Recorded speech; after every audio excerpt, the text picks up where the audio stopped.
A service of KIBMradio.com, the Internet's home for an all old-time radio.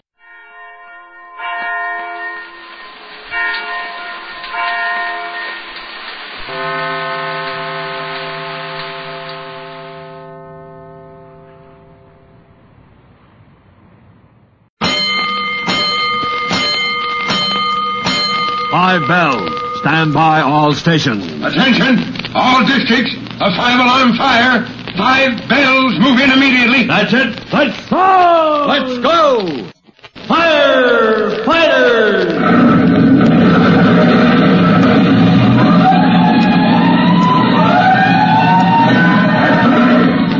Presenting Firefighters, the true-to-life story of our unsung heroes who stand ready to ride by day or night against our most murderous enemy, the demon of fire.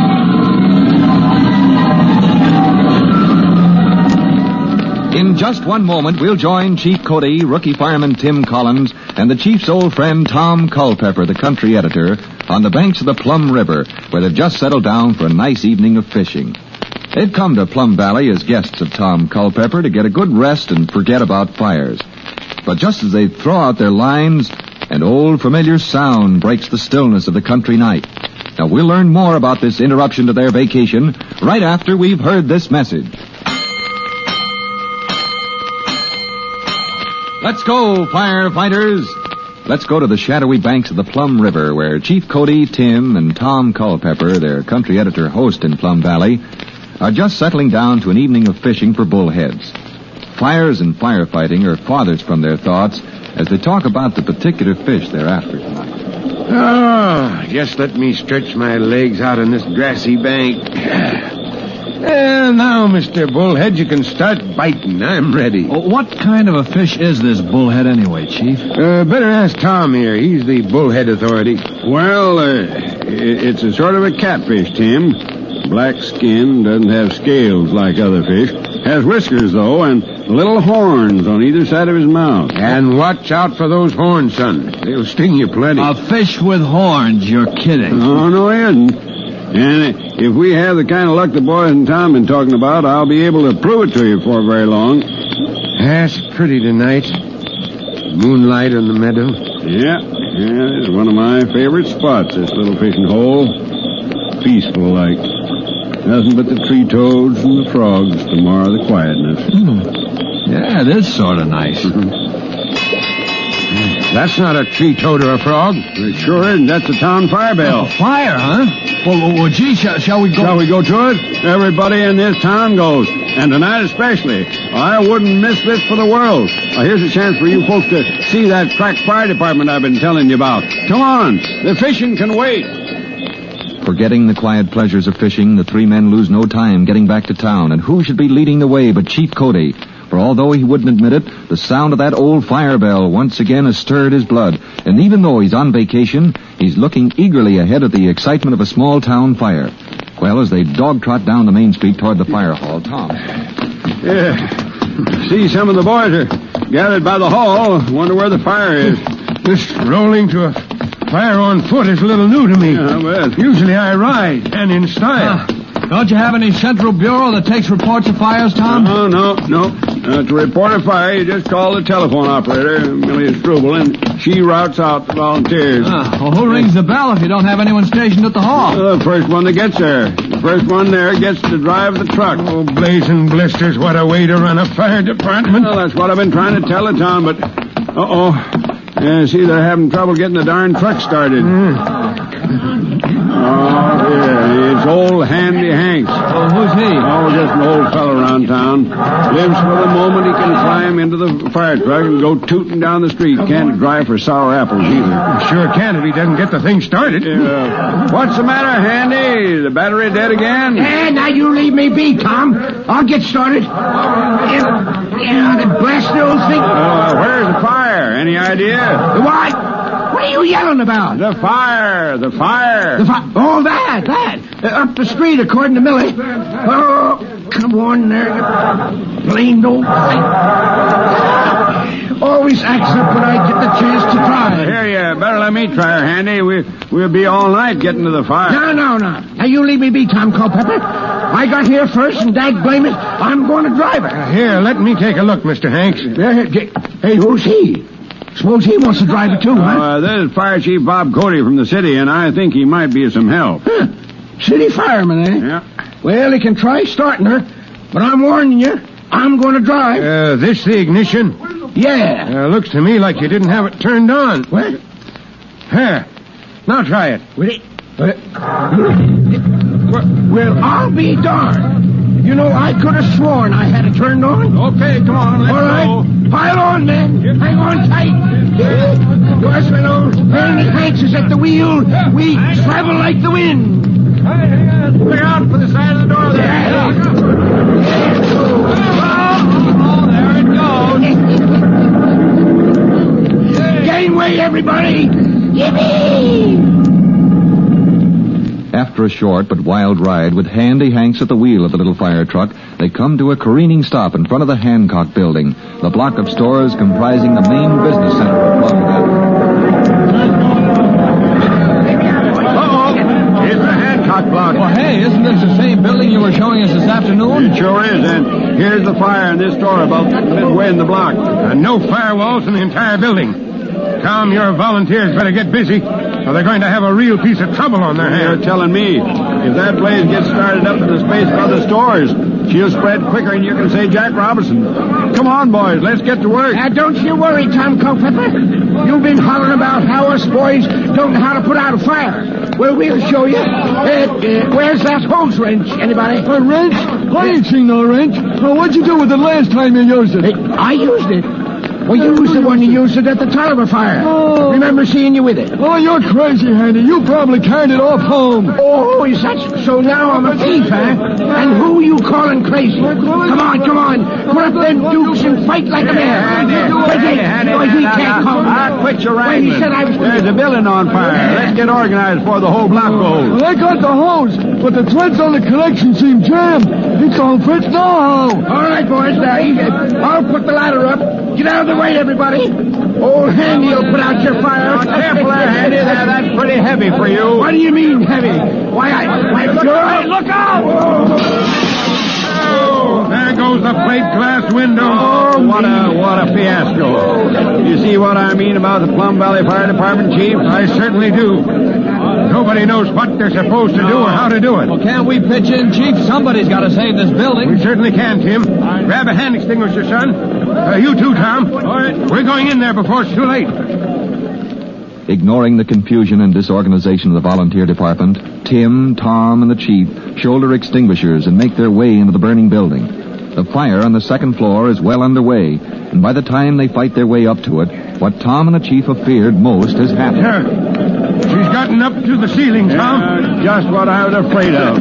With no firewall, she'll gut this block in a matter of minutes. Well, extinguishers are empty, Chief. What next? Without wrenches and with bunged-up hose connections, we can't get any water in here. Well, there's always the last resort. What's that, Tom? The bucket brigade. A bucket?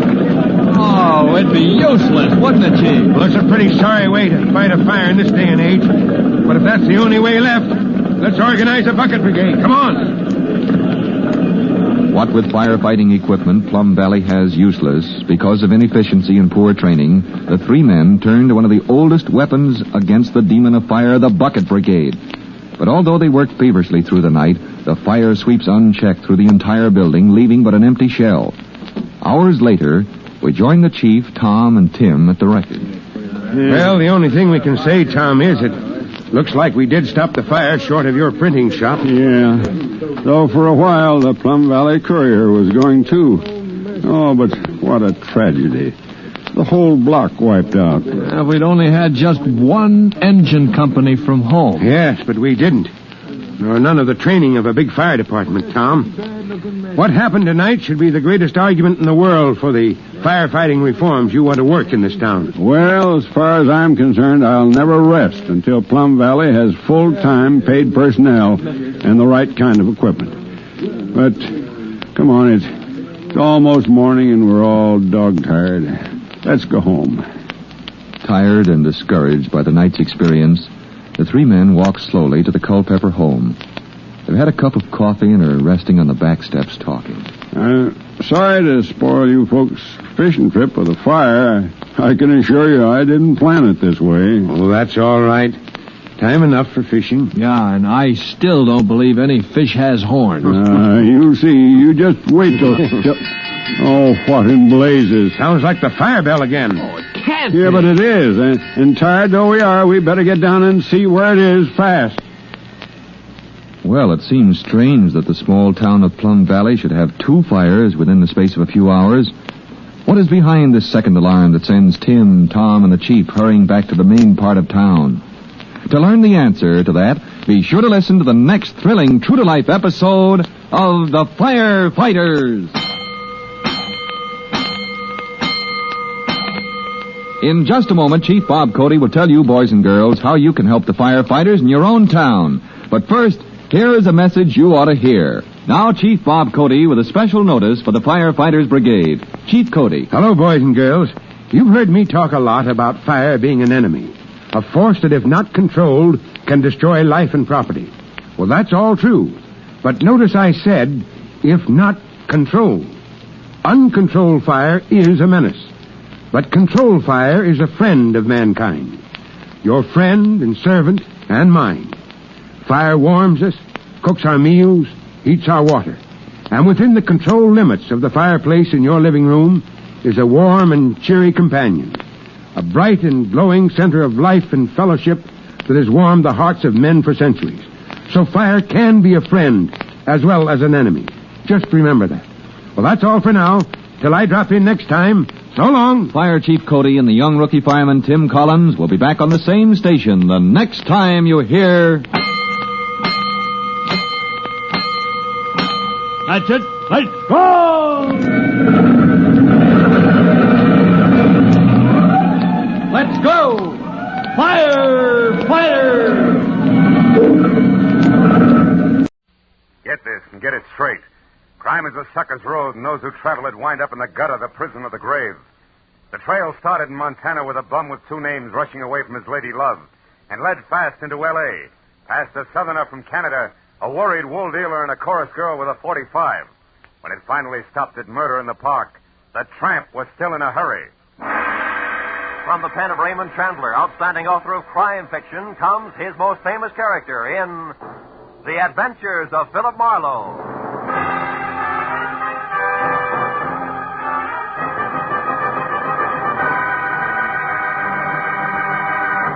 Now, with Gerald Moore, starred as Philip Marlowe, we bring you tonight's exciting story, The Bum's Rush.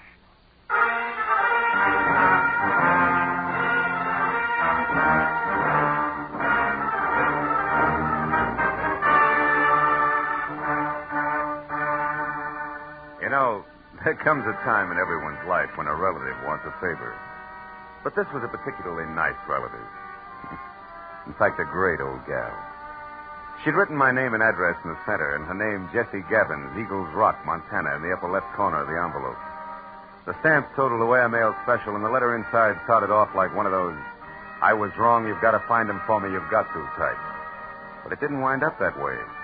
Clipped to the letter was a $100 check, and under that, a not-too-good snapshot of a bald man holding a rake, who wouldn't have been helped any by better photography. 10 minutes later, at exactly 8 p.m., my long-distance call was put through, and the voice that belonged to Aunt Jessie was snapping at me from Eagles Rock, Montana, like the end of a whip. Certainly I wrote it. How many Jessie Gabbinses do you think there are in Eagles Rock? Philip, I want you to find Jonathan Miter and see if he's all right. Yeah, you said that in your letter. Jonathan Miter's my fiancé. Aunt Jessie. Oh, I know what you're thinking, young man, but I'm 51 and he's 55, and there's nothing wrong with the September song if the harmony's close enough. Yeah, I hope my harmony's that good when I'm 55. Why are you worried, honey? Because he left here last week on some kind of a big deal. It's a secret. That's all he'd tell me, and I haven't heard a word from him since. I see. Well, tell me, what sort of a deal would it be? I mean, what business? He's not in any business. Oh. What was his work before he retired? Well, he's not exactly retired either. He's not exactly... Look, Aunt Jessie, I'm getting at this. What does he do, or what did he used to do for a living? Frankly, not... Well, I might as well tell you. Most folks around here, Philip, think Jonathan Miter's just a bum. Maybe he is. He came to town, Philip, on a freight train a month ago, and he's been raking leaves for handouts ever since. That's how I met him. Congratulations. Yes.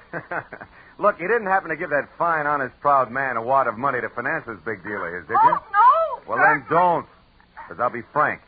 Sounds to me like a broken-down con man warming up a new routine. Then I'll gladly pay to find that out, Philip. But I think you're wrong. Jonathan told me that he had to prove himself by making some money of his own before he'd marry me. As if I didn't have enough to take care of two people already. Okay, Jesse. It's a little off-center, but I'll buy it. Philip, Huh? when you find him, don't tell him that I hired you. As I say, he's very proud, and it'd hurt him. And now all I can give you to go on, aside from that snapshot I sent, is an address, 764 Hope Street in Los Angeles. 764 Hope Street. Well, how'd you get that? From checking through every single thing of his I could lay my hands on. It was on the back of an envelope. Of course, it may not mean nothing. You're so right, Jesse. Please, now, don't joke with me, Philip. Jonathan was so serious and in such a hurry, and there was a funny, brave glint in his eye when he left. Do your A best. brave glint. Oh, no. Okay, Jesse, no jokes. Goodbye, darling.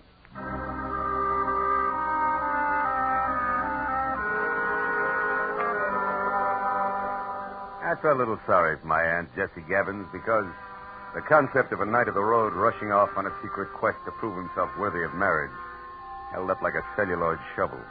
And it got no help when I pulled to a stop in front of 764 Hope Street. It was a cramped combination warehouse and office of corrugated iron and glass brick, respectively, with a shy red and black sign reading Hirsch Woolens over a door that looked like... Well, it looked like it handled about as much business recently as a repair shop for spinning wheels. It was half open, however, so I went in just in time to catch the last round of what must have been a healthy spat going on behind a frosted glass door marked private. Well, I'll tell you something, Mr. Eldenhurst. Keep your eyes more on wool and less on nylon, and you'll be better off. All right, all right. Heaven's sake, Martha, this is no time to quibble. We've got more important things to do. Unless, of course, you want to keep that chorus job at the Plum forever. Well? Okay. You just watch your step. Goodbye, Eldon. Stand aside, stupid. This is a hallway, not an art gallery. Yeah, there's a petty girl if ever I've seen one. Well, what do you want? Oh, Mr. Hirsch. Yes? Yeah, well, I'm Ned Johnson. I'm looking for a job. What kind? Oh, salesman. Wool's my line. I see. And how long have you been waiting out here? Oh, I just stepped in. Come inside. Thanks. Sit down. Now, what is your specialty? Woolens, worsteds, or felts? Well, I've handled them all. We confine ourselves largely to a very high-grade merino woolen, Mr. Johnson, Ned Johnson. I've worked with merino. Well, and what about the others? Lester, perhaps?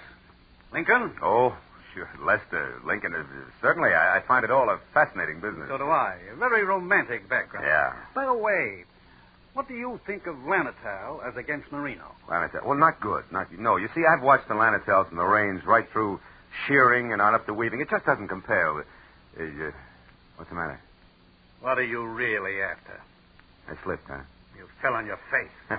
Lanatal is synthetic wool made from milk. Now, who are you? Okay. I'm from the Sequoia Credit Association. We're investigating you. Just a periodic routine thing. It's strictly confidential. Get out of here and stay out if I ever catch you. All right, take it easy. I was clumsy, that's all. Don't start a riot about it. Look, you pry into my affairs What again. a temper you got there. Better watch it, Hirsch. It'll get you in trouble. So long.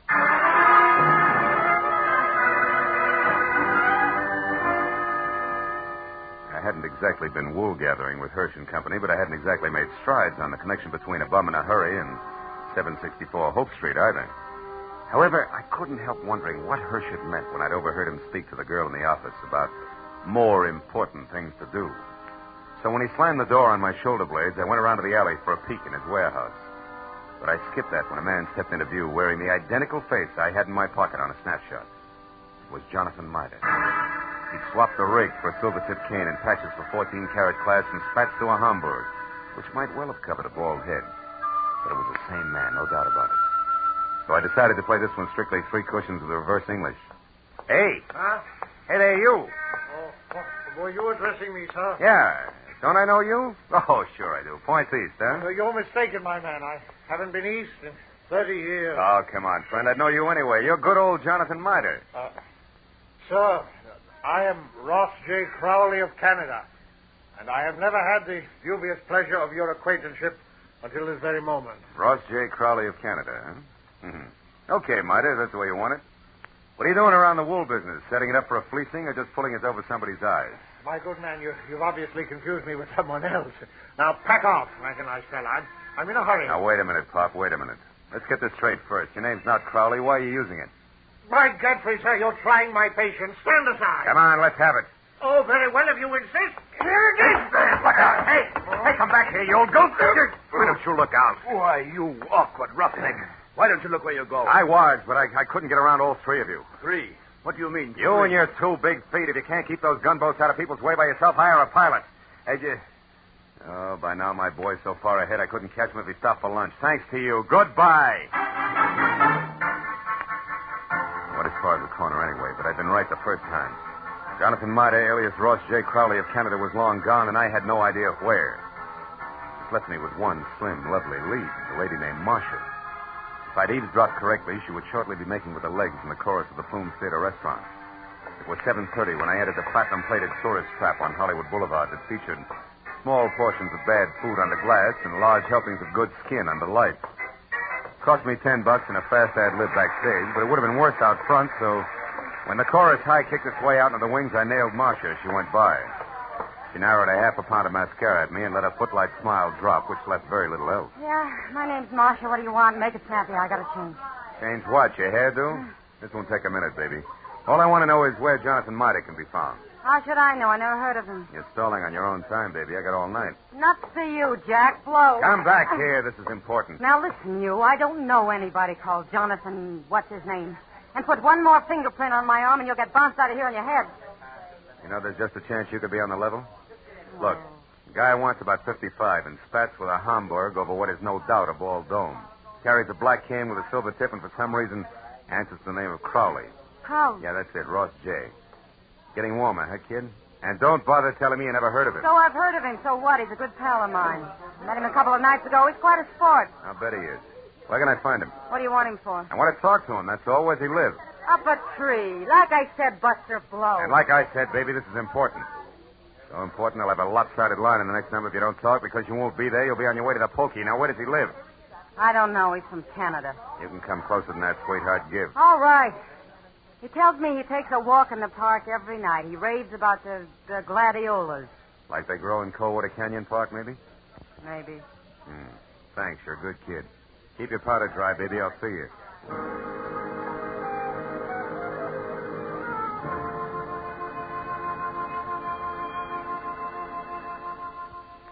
That park looked deserted when a half hour later I drove by it to the far end, turned down a side street and stopped. But as I started in on foot, I saw him, Spats, Hamburg, Kane, and Alias, ambling slowly away from me along a back path. I started after him quietly, and when he got near a corner, I was close enough to hail him, and then grab. But I didn't get the chance. Stand still and keep your mouth shut. I turned slowly. It was the gentleman with the big feet, and he wasn't much uglier, just a little flabbier than the automatic wrapped up in his fist. You seem to be falling over my feet every time I turn around. I noticed that. But I figured the first time was coincidence. What do you figure now? That our gay dog, Mr. Crowley, who just turned that corner there, is wagging 2 tails. But you hold the gavel, Chairman. And don't you forget it either. So he gave you the name Crowley, did he? Mm-hmm. Why, you think he's got another one? Stop that. We both know he's lying. What I don't know is why he took that name or why you're interested. It's a hobby.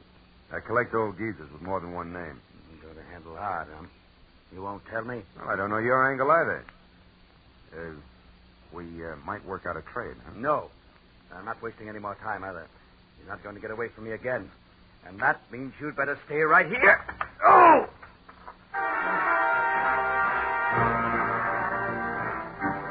Piled me up on the ground with a stomach full of pain. I saw him run down the path. When I got back to my seat, he was taking the corner. I just started after him when it came. I froze and listened. There was nothing more to hear. I walked softly as far as the corner. He was face down, the toes of his oversized shoes digging into the grass, and the gun he hadn't time to use spilled a few inches away from his clenched, dead hand. And across the park and rushing for Coldwater Canyon Road as fast as his feet would go was a bum with 2 names and a Hamburg hat.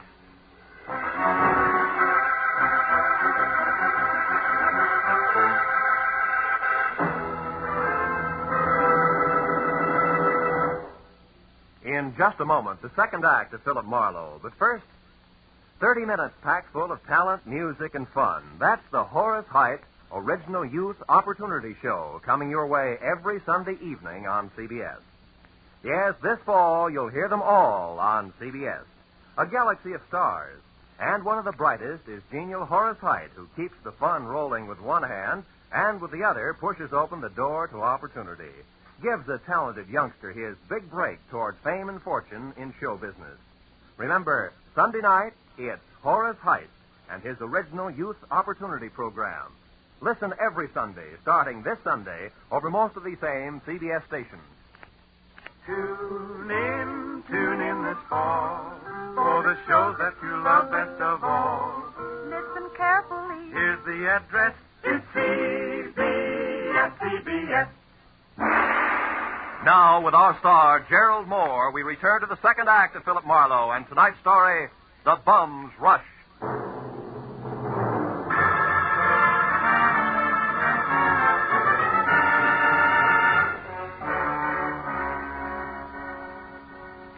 When I took after the fleeing figure known to my Aunt Jessie as Jonathan Mitre, or Ross J. Crowley, who was still barely visible ahead with arms and legs flailing the night air like so many test streamers in a wind tunnel. I didn't know any more about his double identity than I had before. But I did know that what might have started as only a confidence game of sorts had now mushroomed in a murder with the aforesaid gentleman very much involved. And a moment later, when I saw him breathless and afraid duck into a sagging, deserted wooden shack that showed a single red light and was labeled Department of Parks, Fire Equipment Private, I figured the right time and place had come to talk it all over. When I finally carefully stepped inside and announced both myself and 38 in hand in definite stentorian tones, he agreed wholeheartedly. All right. I'll come out just as you say, sir, with my hand up. After all, I've no reason to hide. Other than murder, no. What murder? That noise I heard. That's what it was. Somebody was shot. No, somebody was run over by a bullet rolling downhill at a terrific rate of speed. Now shut up and turn around, Pop. Hands still high. Time we got cautious. Are you searching for a gun on these, sir? Young man, you must be out of your mind. First, you insist that I'm a Mr. Mitre. Somebody I never heard of. And you're convinced that I'm a murderer. I don't understand you. There. No gun? Now, you satisfied? No, intrigued. Where'd you throw it? I did. I never had one. Anything else? Yeah, the name Crowley, Ross J. Why do you use it? Because it's mine. And that young man is a very common custom. Now, do you mind if I leave? I do. Now, look, old-timer. I'm only going to be nice about this for a little while because, first of all, there's a fresh corpse outside, and where I stand, you could be responsible for it. And second of all? Second of all, there's my angle, where I fit, who I work for, facts, and I don't want to reveal them unless I have to. Now, from the top. You and the dead guy, the connection, what is it? I haven't the slightest idea what you're talking about. You haven't, huh? Okay, Pop, we play it straight all the way. Now, listen. My name's Philip Marlowe. I'm a private detective, and I know when it's time to blow a whistle. Don't move, Marlowe, or you never will again. Oh, fine. Marcia. That's right, Marcia. And all loaded down with a nasty old .45 automatic that makes her look and feel very unladylike. Drop it, Marlowe. Come on. Better. Now, Mr. Crowley, without waiting for Marlowe to apologize, go on. Go? But where? To the hotel. It's important, so hurry. Oh, yes, very well. I won't waste a second. The key. You won't need the key. Somebody's waiting for you. Goodbye, Mr. Crowley. Goodbye. I hope I never meet you again, Mr. Maitland. Good night. It's cute, isn't he? Darling. The moment's unimportant. Right now, you're my only concern, Marlowe. Oh, that's nice, Marcia. It's cozy, just the three of us. You and that giant U.S. pistol, caliber 45. Say, baby, that's not your gun, is it? No. You feel slighted? Oh, no, sweet. Happy. Stay back, Marlowe. Why? I'll shoot. Oh, no, you won't. You I can't. warn you, Marlowe. No. You see, baby, Take another step, of the you're three safety devices I on that mean- Army gun, that doohickey Marlowe, there on I'm the gonna- side is one. It won't Stay work back. unless it's in the Go forward on, position. you big jerk. Let go of me. When school's out, I will. Now, the Hey. first question, teacher. Come on, You and listen. Grandpa, alias Jonathan Mitre, also alias Ross J. Crowley. What's the game you two are playing? I don't know. Where does Hirsch fit in? Oh. Come on, it's getting late. The I don't star know. pupil wants an answer. He's anxious to get to the head of the class. Talk. What is it? I don't remember, and I won't, so don't bother getting masculine or polishing apples, pupil. When I forget for a long, long time. Is that clear? Yeah, it is. And since I can't wait, since I want to go out and play, Oh, we'll put you in right here. on. Safekeeping. Yeah. Hey, honey, you don't mind if I go through your bag, do you? I didn't think you would. Oh, here's a key that says in what room I'll find a team of Crowley and Miner.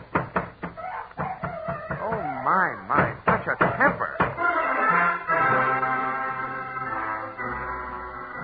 After I picked up my .38, which the lady, who no longer sounded like one, had made me drop, and to check the hotel key that read Villa 12, Wilshire Gardens, Beverly Hills, I ran outside and back toward my car in what I figured should be a big hurry. When I was halfway there, I had a premonition that speed was not to be. A premonition that was a head dressed in blue, carrying a club, wearing a badge, and leaning on my right front fender. And it wasn't until I was next to him that I quit worrying about a long, involved delay. Because the officer on hand, one Kurt Lemley, was an old and I hope still good friend. Well, hiya, Phil. Been waiting here for you since I called in about that body up there. Some kid heard the shot. Oh. So you had once pegged this all alone and very suspicious-looking car, huh? Yeah, surprised it was yours and disappointed. I'd hoped the name of the owner's tag was going to be Raleigh Newcomb. Hey, wait a minute. You know his name? Don't you? No. No, we were on different sides when he got shot. Well, he's from Canada. What? Yeah, Vancouver. He had a business up there with a guy named Ross J. Crowley. Crowley? Mm-hmm. Hey, Kurt, how'd you find all this out? I found a clipping in his wallet. It's got a picture on it. Oh, wait, right here. Wait a second. I'll put a light on it. Yeah, hurry up, will you? See? See? Two guys in front of the building. That's Raleigh right. Newcomb and Ross J. Crowley officiated the Kurt. opening of the... Wait. Sure, it's what I figured. The guy's a liar. I've already met a guy who insists that that's his name, and he's bald like the Crowley in the picture. Yeah, but there's a similarity ends, even though the picture's anything but clear. What guy are you talking about, Phil? Jonathan Mider, an old geezer I was hired to find. Hmm? Bum who's pulling something fancy that incidentally ties in real tight with that murder over there. You know where he is, Phil? Sure, I know. That's where I was heading when I ran into you. Oh. Ran into what, Phil? What is it? The picture. What? Kurt. Yeah? Move your thumb up a little, will you? The way you just had it. My thumb? Yeah, move it. That's it, like that. Oh, brother, have I got a hunch. How about what? Another murder, a neat one that's scheduled to come off any minute at the Wilshire Gardens Hotel. I'll see you later. Goodbye.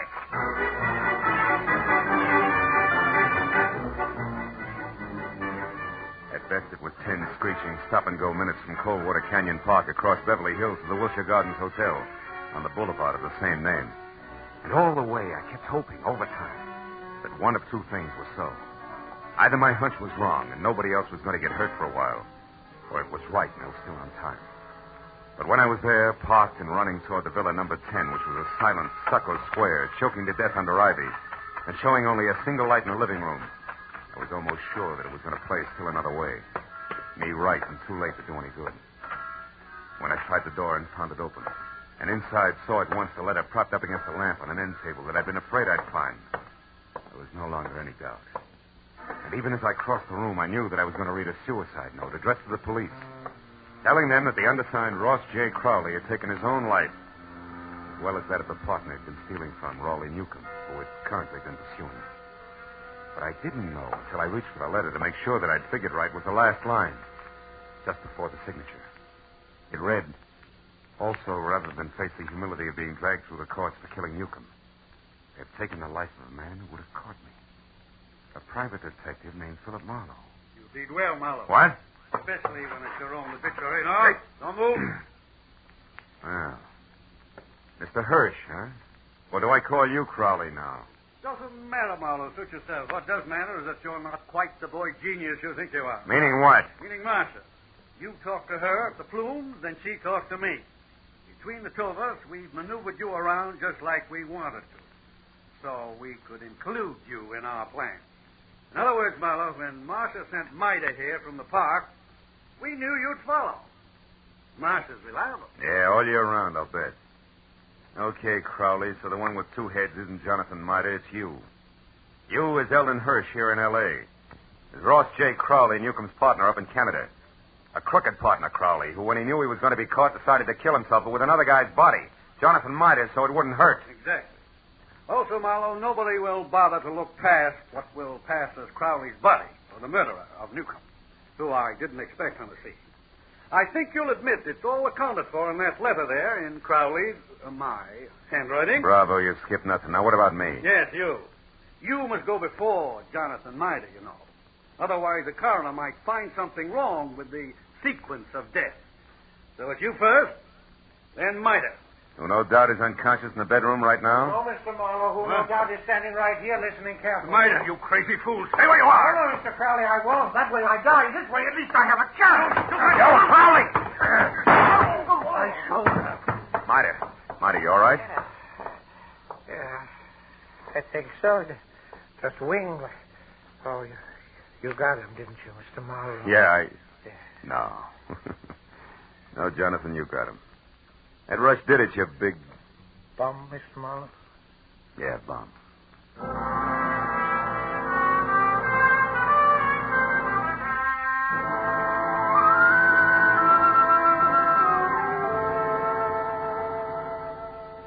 It was 2 long hours of first aid for Jonathan.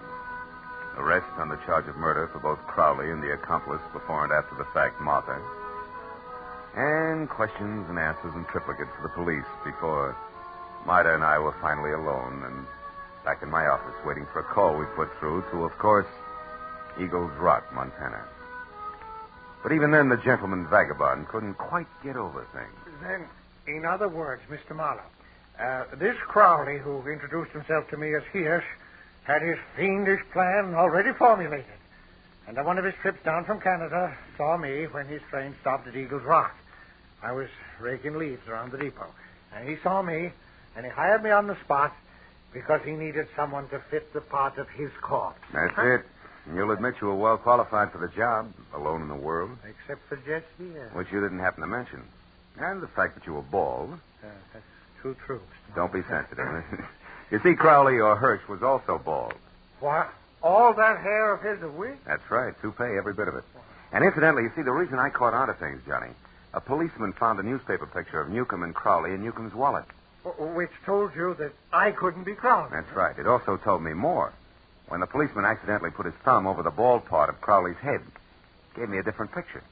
Then I only paid attention to what I could see, features blurred though they were. Which then you were Herschel. Yeah, wait a minute. I know. Hello. Mr. Philip Marlowe, please. This is Marlowe speaking. On your call to Miss Jessie Gavins in Eagles Rock, Montana. One moment, please, sir. Here, take it, Jonathan. Me? Yeah, go ahead, speak. All right. Hello, Jessie. Jessica. This is Johnny. Yeah, Cuddles. Yeah, it's me. I'm in Los Angeles with Mr. Marlowe. Cuddles, you don't have to shout so loud, you know. She's clean up there, the Eagles. I know, but she can hear you. Just talk. Jessica, you guess what happened now? I'll tell you. Yeah. A man hired me to work for him. To pose, impersonate a Mr. Ross J. Crowley, because he said he had to be free to investigate some crooked people who would try and contact me. Yeah. And since he offered good money right on the spot there, Jessica, I took the job. I thought you'd be proud of me making extra money. No, wait a minute, Jessica. Mr. Marlowe, I better cut this short, hadn't I? It's long distance. It's cost money. Don't worry about it, Johnny. There's no hurry. Take your time. Oh, thank you. Jessica. Now, what this man really wanted... You there, Jessica? Was to use me as a corpse. That's right, a body. No, his. I feel fine. You see, he was going to put his rings on me, another identification, to knock me unconscious and get me to the river.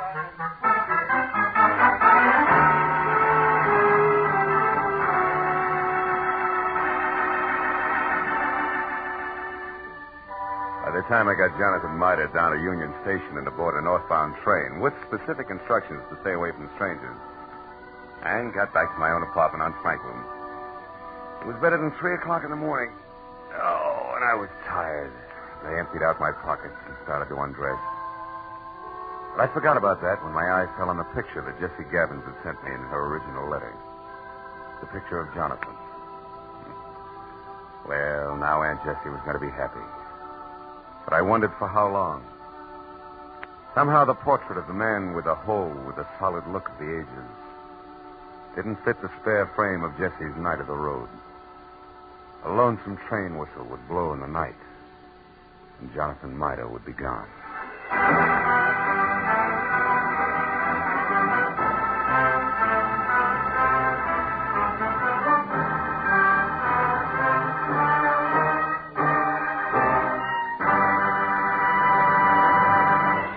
The Adventures of Philip Marlowe star Gerald Moore and are produced and directed by Norman MacDonald.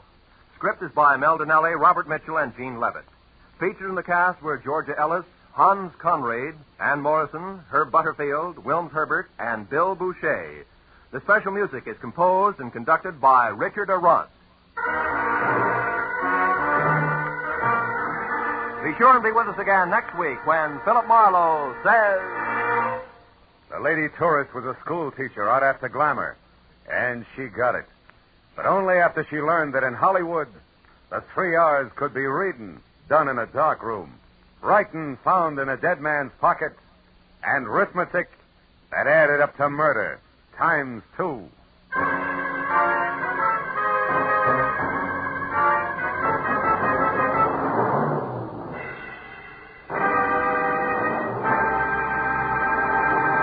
If you think you've got troubles, you should be married to Liz Cooper. She can scare up more trouble than a tropical hurricane, but it's always the kind of trouble you can laugh at because it's all part of My Favorite Husband, starring Lucille Ball. My Favorite Husband is part of CBS's great laugh lineup for Friday night. You won't want to miss a single minute of My Favorite Husband. And you'll want to be around, too, to hear the Goldbergs, Leave It to Joan, and Breakfast with Burroughs. They'll all be broadcast on Friday nights over most of these CBS stations starting next Friday. This is Roy Rowan speaking. Now, stay tuned for Gangbusters, which follows immediately over most of these same stations.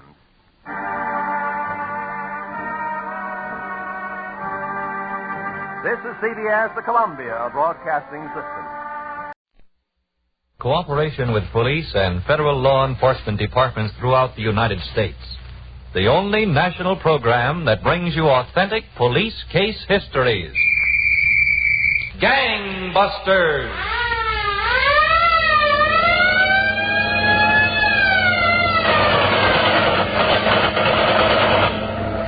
Emergency flash. A crime wave of the most serious proportions is spreading throughout the United States. Tonight, Saturday, December 8, 1945, a serious crime is being committed every 40 seconds. Chicago, December 8th. One man killed, another wounded in gun battle with police. Chelsea, Massachusetts, December 8th. Police searching desperately for person who telephoned father of 6-month-old baby that kidnapped child would be returned, quote, in a box, unquote. Redwood City, California, December 8th. 16-year-old high school girl kidnapped by man and woman in green sedan. These are authentic facts. Since this new crime wave has started, a murder has been committed in the United States every 3 hours. In its relentless war upon this crime wave, that this country may be a safe country in which to live, Gangbusters presents Louis J. Valentine, former commissioner of the largest police force in the world, who will interview by proxy W.M. Adams, Sheriff, Potter County, Texas. Commissioner Valentine. Now, Sheriff Adams, suppose you start our Gangbusters case for tonight. Well, Commissioner Valentine, I'd like to go back a few years to Dallas, Texas. Sheriff Hart was telephoning to the Texas State Police. This escaped convict is deadly. I consider him one of the most dangerous criminals at large. Now, here's the description. Blackie Thompson, 26, 5 feet 8 inches, weight 150, coal black hair, dark brown eyes, suave, handsome, dresses like a fashion plate. Blackie Thompson will kill on the slightest provocation.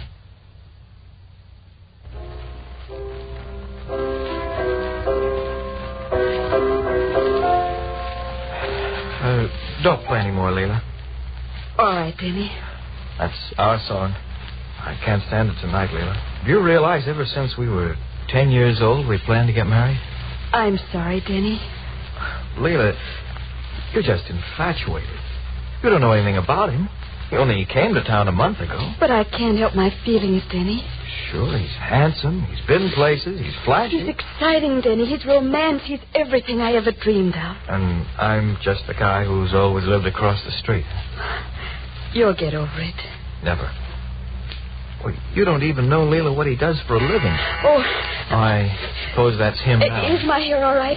Do I look all right, Denny? You look awful good to me. I'll be back in a minute.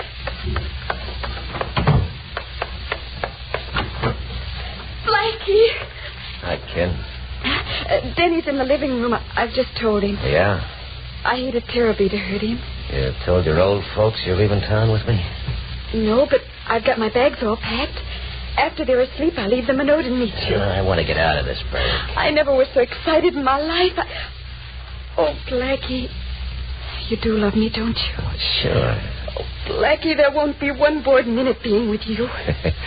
You don't know the half of it, kid. Leaving this way, I'll probably never be able to come home again.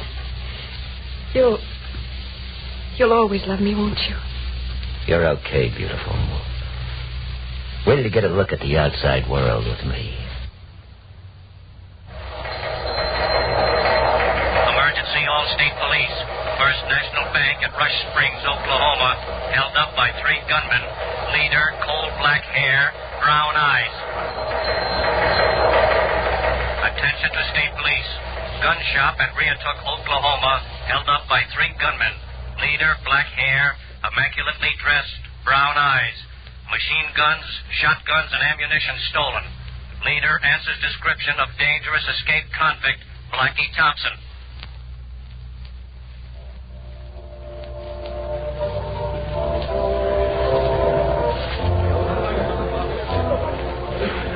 Pretty swanky nightclub. Huh, Leela? Hey, you never saw nothing like this in the hick town you come from. Huh? What's the matter? Oh, I was just listening to that song. It just happens to mean a lot to me. Oh, thinking of that hick Romeo I took you away from. Well, snap out of it. All right. All right, I'm sorry, Blackie. You wanted excitement. You're getting it, aren't you? Sure. Remember the first night you threw a fit when you found out who I really was? It was all so new to me, Blackie. And now I'm going to give you some real excitement. What? I'm pulling another heist tomorrow. A bank? Yeah, and the heat's on me. You're going to drive our getaway car. I'm going to... Drive our getaway car. All right. All right, if you say so, Blackie. Well, that's what I do say.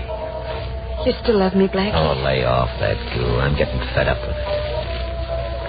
Now, you park the car in front of the bank, and I'll take Whitney and go in.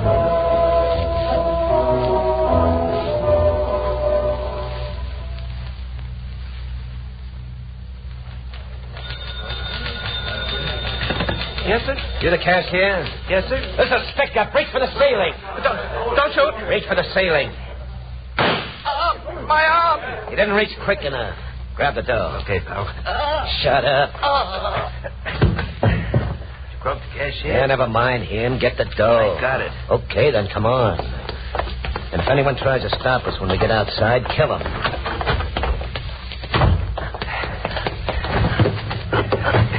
Are you all right, Blackie? I heard shots. Shut your mouth and step on the gas. Step on it, I said.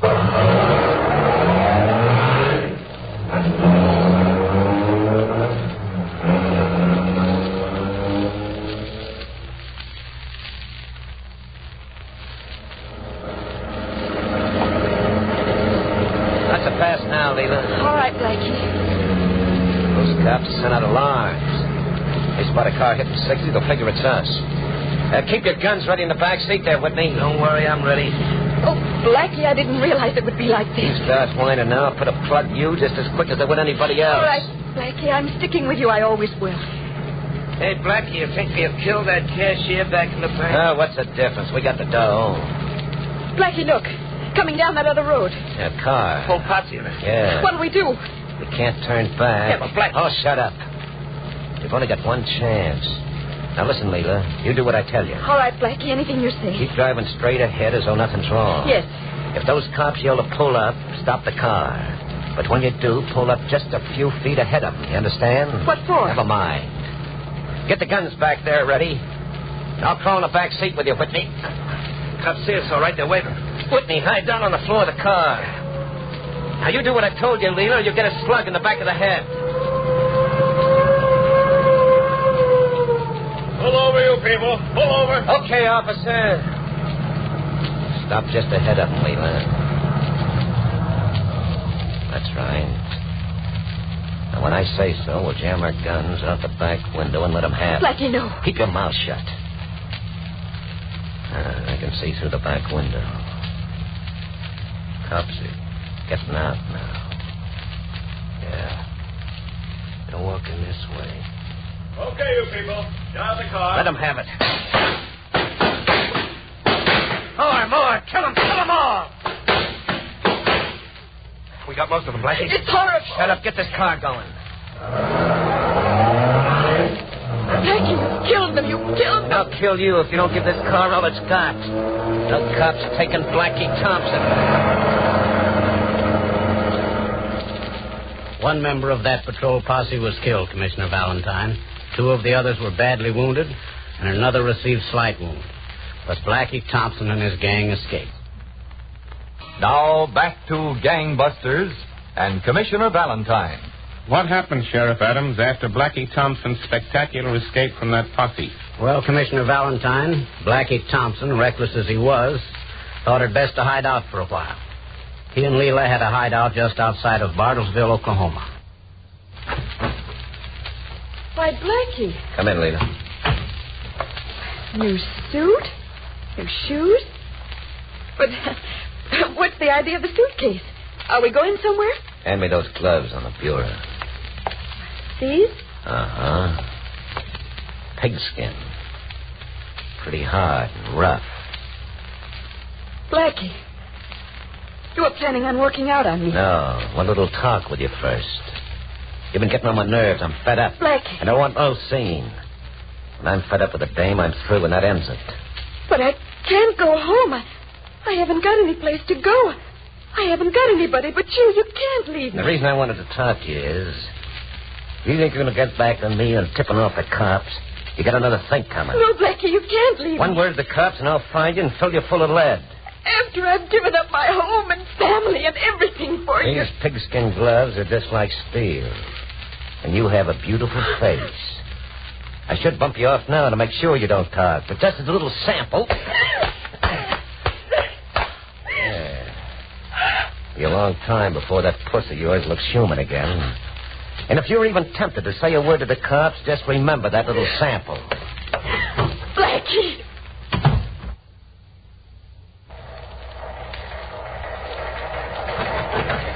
Mike, come in the office a minute. All right, Sheriff. Did you check with the police in nearby cities on Blackie Thompson? Yes, Sheriff. No soap. How about wanted circulating? Well, they're just coming in from the printer. I'm sending one to every police chief in the country. Good. Sheriff House office. Is it... Who is this? There's a man you want bad, and I know where he is. Who? Blackie Thompson. Blackie Thompson. He said he'd kill me if I ever told. Who are you? I was his girlfriend. Where is he? Tim's bar. I hope you lock him up till he dies. Is his gang with him? I don't know about his gang, but his new beautiful girlfriend might be. Hello. Hello. Tip on Blackie Thompson? Yeah, Mike. A woman. Blackie's supposed to be over at Tim's bar. I'm driving over right now. But you can't go alone, Sheriff. His whole gang may be with him. I'll take my chances, Mike. This time it's going to be Blackie Thompson or me.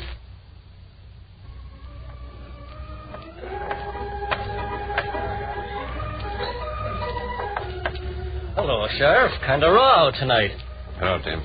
What brings you to my place, Sheriff? Something up? Maybe. Well, no one's been here except that fella sitting back there in the corner. He's the man I'm watching in the bar mirror. Yeah? Who is he? 5 feet 8 inches, 150 pounds, black hair, dark brown eyes. That's right, Blackie Thompson. I saw his picture in the papers and What are you going to do, Sheriff? I'm going to take him. Hey, that guy's a killer. Move down the bar out of range. All right, stay where you are, both of you. And if we don't? I knew you was a copper the minute you came in. I was waiting for your first move to kill you. Oh, Blackie, it looks like you've got the drop on me. I'm going to kill you. I'm going to kill that dame that tipped you off. You wouldn't just kill me here in cold blood. Oh, wouldn't I? You said your last speech, Sheriff. Sheriff, you threw him right over your shoulder. All right, Blackie, get up on your feet. Okay, I'm getting up, cop. I'm getting up. There are a lot of jobs marked up against you, Blackie. And one of them is cop killing.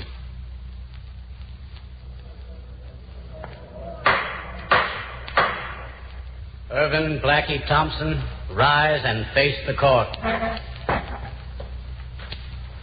It is the sentence of this court that you, Irvin Blackie Thompson, for the crimes of kidnapping, murder, and robbery, be taken to the Texas State Prison at Huntsville, and that within the walls of the said prison, on the 24th day of October next, between the hours of 6 and 10 in the morning, a sufficient current of electricity be passed through your body to cause your death. And may God have mercy on your soul.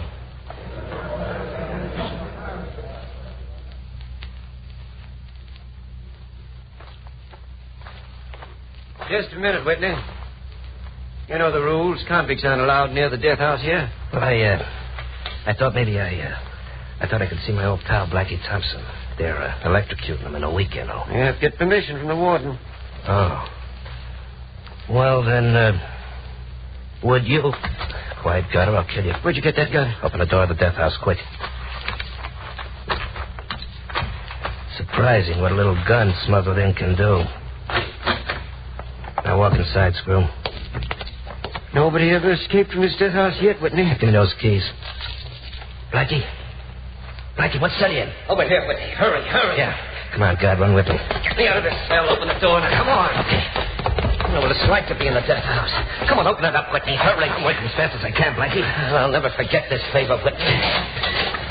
Okay, Whitney. Now I'll take that gun. But Blackie, Give me your gun. I'll shove the guard in the cell. That screws out for good. Hey, open my cell, Blackie. Now let's get out of here. It's going to spin those other guys in the death house? Nuts for them burn. I'm saving myself. Come on. I got the ladder hit on the other side of this door, Blackie. Good. No guy ever broke out of this death house before. Get that ladder. Okay, I got it. Over to the wall now. Okay. Stand the ladder up against the wall. It's okay. I'll start up. No, you don't. I'm first. Oh! Hey, that's no way to treat you after I got you out of the death house, Blackie. Blackie Thompson. Blackie comes first. Hey, look out. The guard up on the wall sees us. Oh, Blackie. Come back. Help me, will you? Help yourself, punk. What do you think I am?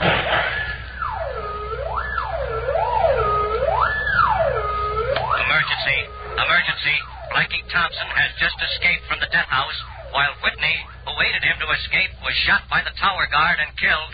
Emergency. Blackie Thompson has just escaped.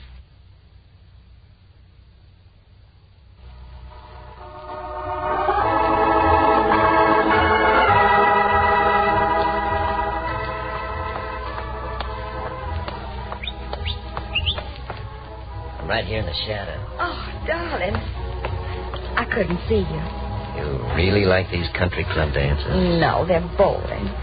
I wish you'd come in. I've been watching you through the window. I knew you were here. I was trying to sneak out.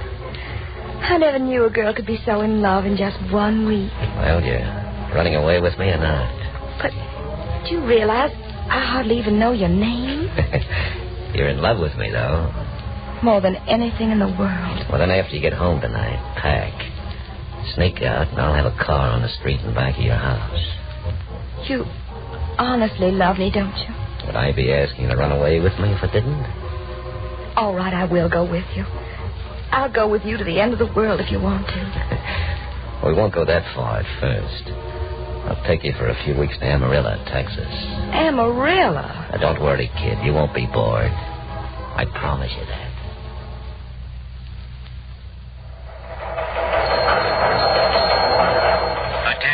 Attention. First National Bank just robbed by gunman, about 28. Black hair, handsome, immaculately dressed. This gunman cruelly beat cashier. Believed to be killer Blackie Thompson. Approach with caution. Sheriff's office. Hello. Hello, what's the matter? This is the sheriff's office. What's the matter? Are you... Who is this? You looking for Blackie Thompson? Blackie Thompson. Every office in the South's looking for Blackie Thompson. He's here, in Amarillo. Where? I don't know. Who are you? I'm his girlfriend. He told me he was going to marry me. He said he loved me. He's found another girl, and I hope you catch him and shoot him and put him in the electric chair and kill him and put him in jail for life. I never want to see him again. Hello. Hello. Hello. Attention, Texas Police. Blackie Thompson reported to be here in Amarillo.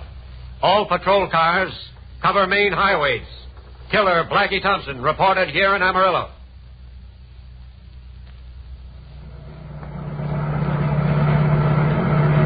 You don't suppose, Sheriff, that girl who phoned in gave us the wrong steer on Blackie Thompson? If she did, Inspector, she was the cleverest actor I ever heard. I'll wager every police car in Texas is patrolling tonight. Look. Way down there on the low road, see? Yeah. It's a sedan. Must be doing 70. But look, way behind it. 3 squad cars. Well, they're after him, Sheriff. Must be Blackie Thompson in the first car. He's outrunning the squad cars. Oh, what a run. Great. This road runs parallel to that road for miles before there's a cut across. We'll never be able to get down the highway in time to cut him off. We've got to. Those squad cars will never catch him. There's only one way to head the car off. Go down the embankment. It's a 60-foot bank and a rough field beyond. We've got to take a chance. Hang on. We'll either make it or be killed. Watch it. Look out. That rock. Steady. Sheriff, you made it. He's about 300 yards ahead of us. Step on it. I can't go any faster. He's pulling away. I'll see if I can plug his tires. Good, he's stopping. Look out. Sheriff, you hurt? There's some of the glass in the windshield. We'll get him. Oh, here comes the other squad cars. Come on, men. There he is, right by his car. Straight out on the sides of the road.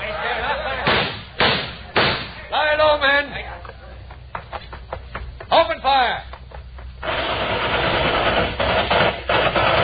All right, men. Hold it. Careful.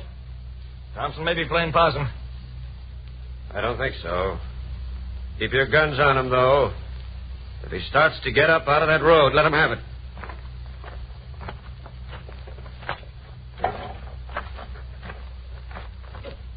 You got my covers. There must be at least 30 bullets in him. Well, men, that's the end of Blackie Thompson. It's a shame that some of these men don't realize before it's too late that they just can't get away with it. Well, Commissioner Valentine, that's the case of Blackie Thompson. And I hope if there's anyone listening tonight who contemplates committing a crime, they'll just remember this case. We appreciate, Sheriff Adams, your telling us these inside facts tonight.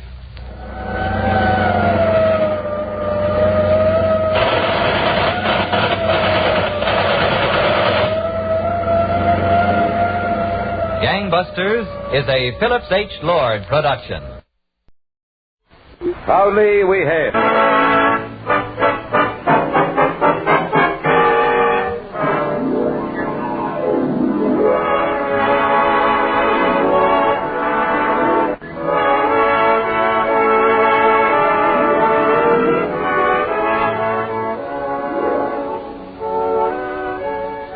From New York City, where the American stage begins, here is another program with a cast of outstanding players. Public service time has been made available by this station for your Army and your Air Force to bring you this story, as proudly we hail the United States Army.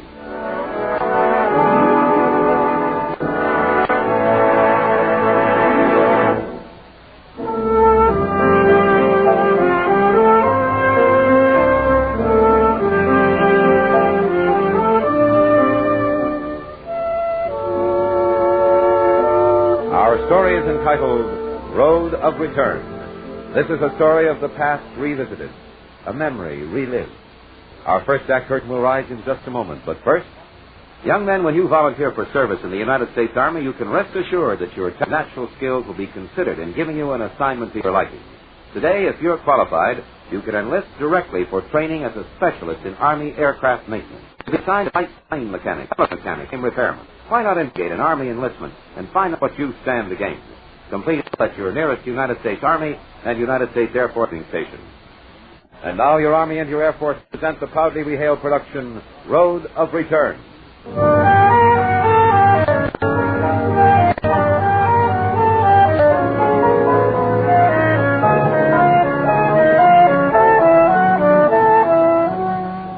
Once again, the sky was a deep, cloudless blue. Off to his left, he could catch the glimmering flashes of the sunlight which danced along the surface of the sleepy River Rhone. A glance at the speedometer, and his foot relaxed on the gas pedal. The road ahead was open and clear, but he was in no hurry. He wanted to see everything, miss nothing.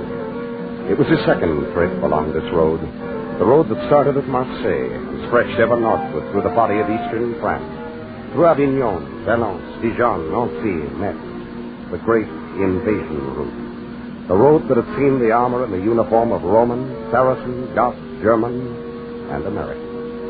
It was a strange and alien road, but it seemed he knew every turn, every rise and fall, every marker, every sign, where it narrowed, where it widened.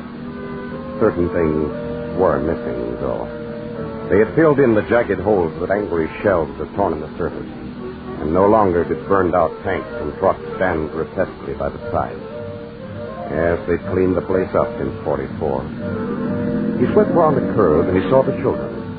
Perhaps 40 of them, boys and girls, the eldest perhaps 10, though he could be wrong, never tried to guess the age of a European child. There would be several generations stunted in growth, part of the war debt to be paid by victor and loser alike. The children were crossing the road and were headed up the field to the orphanage on the hill. He remembered the orphanage quite well. It was 4 miles north of a town called Sourges. He stopped the car. Some of the children waved at him. He smiled and waved back. The nun who was shepherding them across the road stopped and looked at him. He nodded at her. Bonjour. Good morning, Sergeant. You speak English, sister. It's a bit. Oh, I see the orphanage is still here. Oui. You have passed this way before? Yes, during the war. Ah, the war. Mm-hmm. My outfit came up this way. We're at peacetime now, Sergeant. You are still a soldier? Yes. I've been back to the United States, over to Korea and to Germany. Germany? I have a leave now. I thought I'd ride this way again, under different conditions. Much has changed, oui. Well, in some of the fields that aren't plowed, I can still see the shell holes. The children still find helmets, belts, pieces of metal. This is the orphanage of St. Therese, huh? Oui. Tell me, is Father Louis still alive? No. He died last year. He was a good man. Right behind this little rise of ground here, sister. My mortar squad set up the gun. Right here. No, to the left. I remember. I told Rebel and Sandy to dig over there, but the ground was solid rock. So we moved over 10 yards. Here's the place.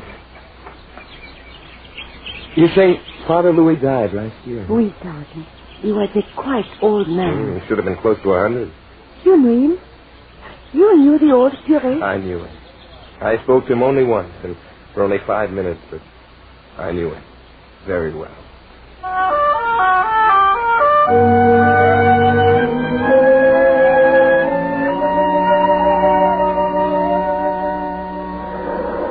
Up 2 turns. Up 2.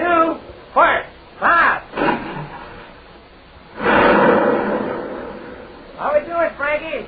Left 50, and I think we got her. Left 50. Fire. 5. 4 on. Hey, what's this? Who's that coming? Man, that's a priest, a civilian priest, a Frenchman. Hey, Padre, hit the ground. Hurry. I don't think you understand. Hey, Rebel, turn out that French here, will you? I don't reckon the branch of French I have is suitable talk for a clergyman. He's a real old guy. What's he doing out here? You, can you tell me where one may find your commander? Father, there's a big war going on out here, and you can get hurt. You better take cover somewhere. Eh? Take cover? No kidding, Padre. The Jerry's are going to start lobbing shells back over here in a minute. Now, you better hide. And where does one hide, my son? When the soldiers fight in every field, in every house, where is one safe? Father, you can get killed out here. The Lord has seen me safely for 90 years. If he still needs me today, he will protect me. Well, where do you live, Father? On the other side of the hill, the orphanage of St. Therese. Well, you should have a cellar. Can't you stay there till we move on? No, my son, I cannot. I must walk to the village. But why? The children, they must have milk. Our 2 cows were killed by a shell. Oh, I'm sorry, Father. I did not say it was your shell. Perhaps it was theirs. It makes small difference. It is war, and we of this region know war quite well. But the children, what are they to do for milk? Perhaps someone in the village will sell me some milk. But, Padre, the fields are all mine, and the road's getting mortified. You will wait. And how will the little ones live without milk? Father, perhaps... Wait. Hey, Sandy, is the wire still into the command post? Hand me the phone. House 7. House 7. I was just to call you, Frankie. Forward over the crest of the hill there, regrouping for a counterattack. Roger. Hey, listen. Have the cooks got any cans of powdered milk they can spare? Hey, listen, all-American boy. I know you need your full quart daily to give you white teeth and strong bones, but take a rain check till you get back home to Mama. Now, meanwhile, tuck it over to the Jerry's or you'll never get home. Look, there's an orphanage out here. Some of these shells killed the cows. What are the kids going to do for milk? Now, hold it. I'll wire Supreme Headquarters for instructions. How do I know? Hey, old ammo. Oh, we're going to need some more 81s fast. I'll get a cheap load out there in 5 minutes. And hey, Ostrovsky, listen, will you? Put some cans of milk in the Jeep, huh? Father, how many kids you got in the orphanage? We have 30. Enough milk for 30 kids. Over and out. Yes, we send the milk. Sergeant Ostrovsky, the top kick's got 5 kids back home. You'll get the milk, Father. I'll bet it. What is your name, my son? Frank Dunn. May the good Lord bless you. And what's your name, Father? I am Father Louis. Look, Father, it's getting pretty hot here about. You go back over the slope of the hill. The Jeep should show up any minute now. I guarantee they'll have the milk for you. Thank you, my son. How can I ever repay you? Well, just do me one favor, will you? Be careful going back to the orphanage, huh?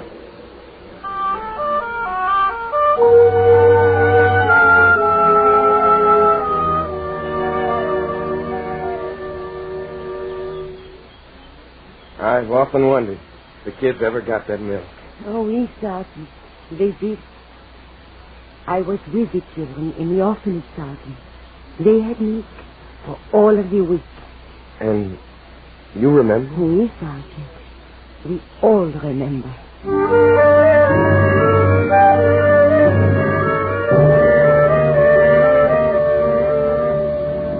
The road winds north, Route Nationale number 7, and off past the fields in the distance, the sleepy little towns, the tall needle-like church steeples, and an American sergeant in his early 30s retraces the route he once followed in his early 20s. And as Frank Dunham sits behind the wheel of the hired sports roadster, barreling north toward Nancy and Metz, he can see in his mind's eye the tanks parked by the side of the road and the long double line of riflemen moving up slowly, awaiting the moment of contact with the enemy.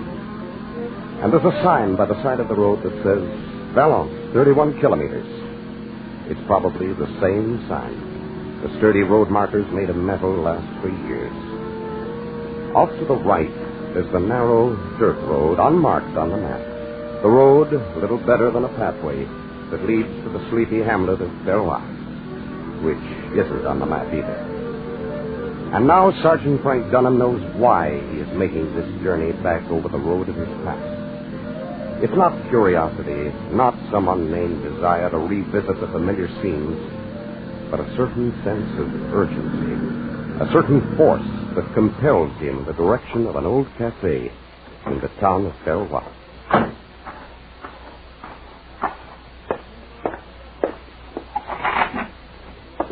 Hi, bonjour. What may I serve the American father? Beer. Indiana.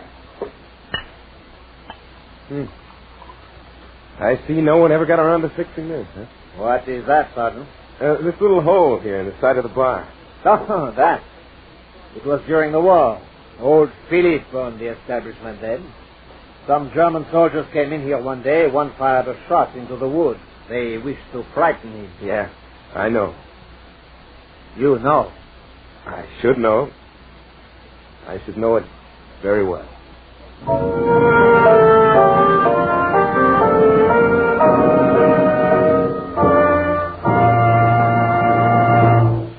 You are listening to the proudly beheld production, Road of Return. Our story will continue in just a moment after this important message. If you received your sheepskin this year, here's an important message for you young fellows.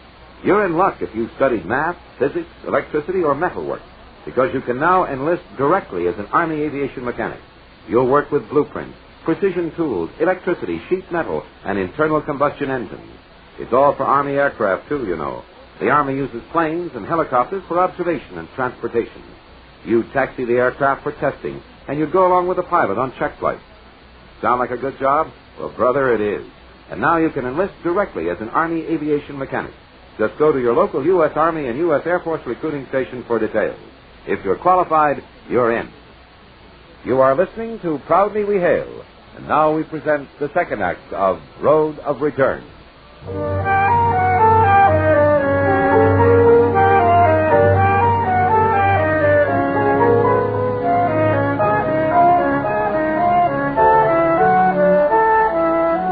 Sergeant Frank Dunham journeys back over the road of his past.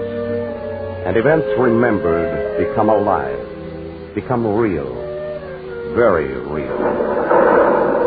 Where are we, Frank? I guess we're lost. Man, we ain't lost. The outfit's lost. We're in the right place. No, we're not. We went up too far. And the Jerry's in back of us. Oh, those aren't our guns you're listening to. We can't stay here, man. We'd be spotted. Brother. You hit? Yeah, I think so, Frank. Let me see. The leg. Feels kind of numb. Don't feel like walk. We'll make it back. I'll give you a hand. Yeah, Frank. I can't stand up. I'll have to carry you. Only trouble that idea, Frank, is I weigh 220. We ain't allowed more than 160 stopping weight. Well, don't worry. We'll make it. Hey, get this tie of that bandage there a little tighter, huh? All right. That's good. Yeah, that's fine. Here. Come on now. We can try to sneak back through the woods. Yeah, we could sneak if I could walk. Well, lean on me. Leg busted, Frank. I ought not to move. I'm not going to leave you here. Look, I got a better idea. I can hide here and play possum. You get on back and stick at your round up some help. I couldn't just leave you. Man, that'd be sensible. You can't take me.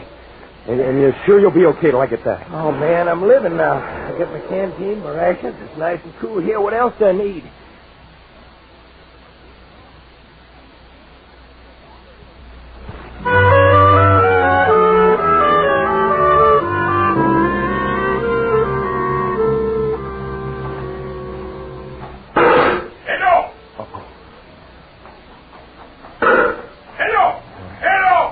Get out of here. I'll head the other way. Come on. Direction from Rebel. Question is, will I find out? Oh, no more woods. Now what? Hey, what? A couple of buildings. That one looks like a bar. A nice cool bar. Oh, well. No beer for me. Quit kidding myself. Start moving. Where? Jerry's are everywhere I turn. Frank, I think you have to bet on the long shot if you ever want to get help to the rebel. Frank, be lucky.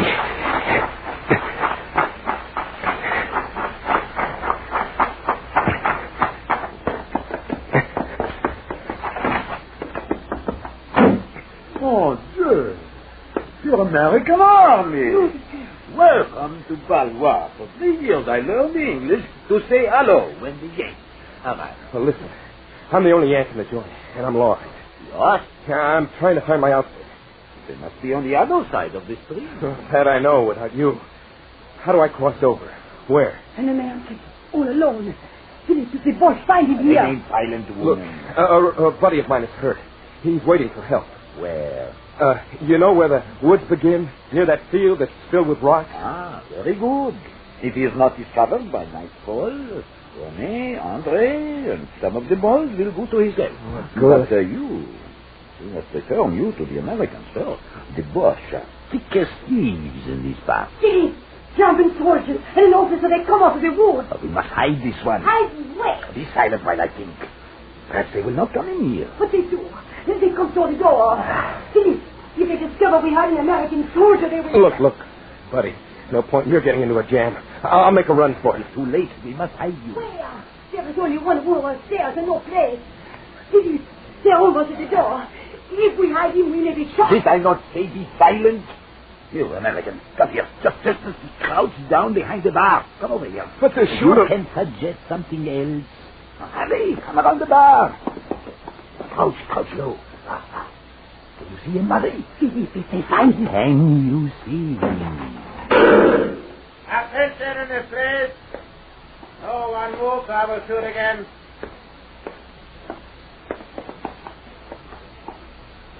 Bonjour. Tell me, you have seen an American soldier, Monsieur Patron? An American soldier? Not since 1917, when we sent the boss flying back to the line. Ah, yeah. Another war, another victor. You, madame, you have seen an American soldier? I? Unfortunately, we cannot permit civilians to hide members of the enemy. We have a severe penalty. Have you seen a soldier? I have seen no one. Very well. It is not that I doubt the word of two such honest-looking people. Corporal, take some men up those stairs, see what is above. Now, no, is this a trapdoor? Heinz? Yeah, Take the rest down there, see what the cellar has to offer in the way of Americans. Now, how is the beer today, landlord? A pleasure to sit at the bar once again. A beer for the officer.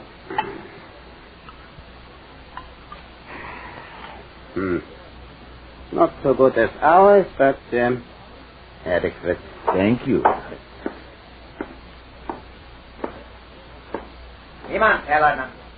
No one upstairs, huh? Heinz? In the cellar? I would have taken an oath he would be hiding here. Well, landlord, how lucky for you. I was mistaken. Come, follow me.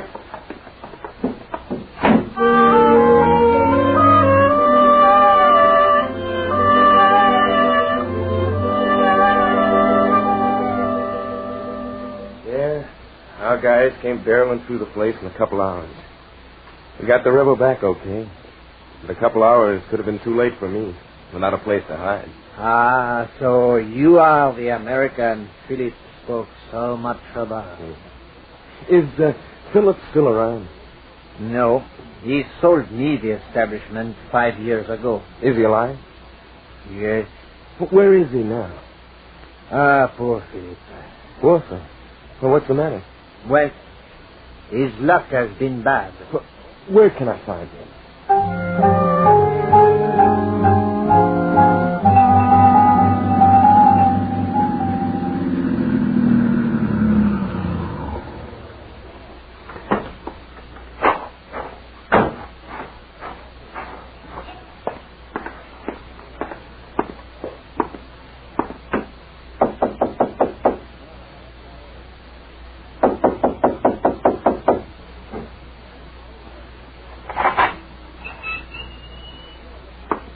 Hello?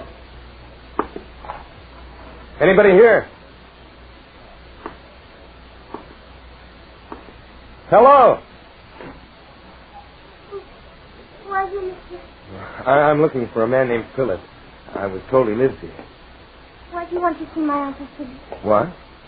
I just want to say hello. You are an American soldier. What do you want with my uncle? I just want to say hello. The story Aunt Marie told. It was true. I never believed it. But it must be true. You have come here to kill me. Kill who? Why? But please, Monsieur American. Uncle Philip, he has suffered enough. He has been punished enough. Hey, wait a minute. Is this the Philip who owned the saloon at the edge of town? Yes, my Uncle Philip. Why has he been punished? For what? Where is he? I will not tell you. Okay. No! No, do not go in there! You? Philip.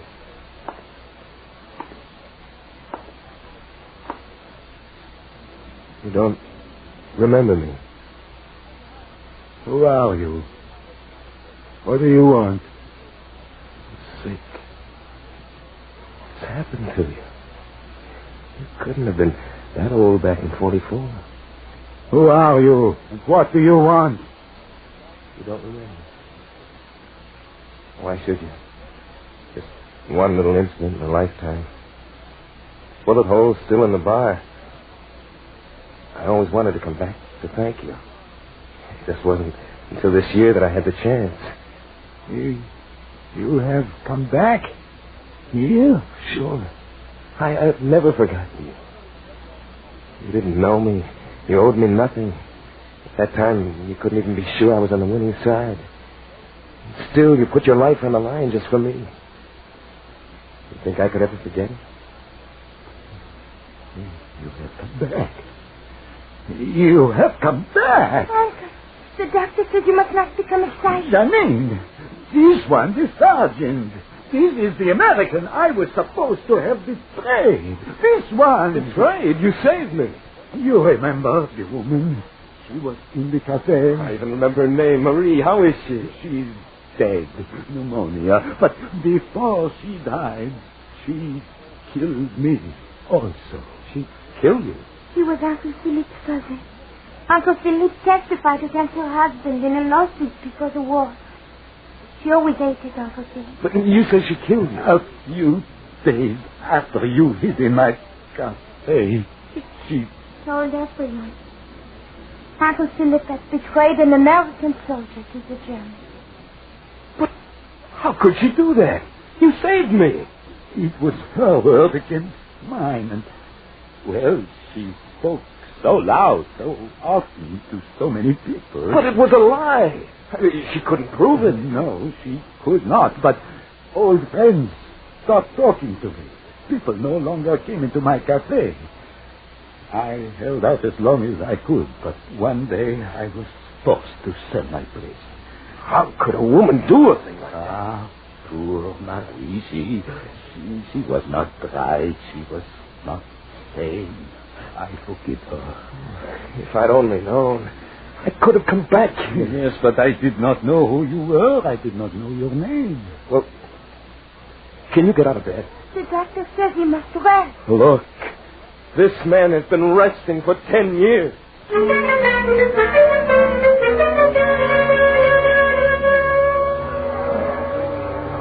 There are too many traitors in here. I think I shall leave. And I also. Where are you fellas going? You, an American soldier. You should be ashamed. Ashamed? I'm proud. This man is the best friend I could ever have had in the world. Look, I came back here to thank this man. A stranger who saved my life. Who risked his own to help me escape. And I'm glad I came back. You are mistaken. This one caused the death of an American soldier. Well, how would you like this dead American soldier to buy everyone in this house a drink? But every one of them had better shake this man's hand and beg his pardon. Oh, this is untrue. It is a trick on the part of police. Wait, friend. Wait. This American, he came in here earlier. None of us had ever seen him before. And yet, he knew about the bullet hole in the bar. That's right. You were all quick enough to condemn. I only hope now Philip will be as quick to forgive. What do you say, Philip? Sergeant, what can I say? Let me buy everyone a drink. Philip. Yes, sir. Philip. Is it enough to say we were all fools? My friend, this is the first time in years we have spoken to one another. Let us talk of pleasant things, huh? A toast to the American South!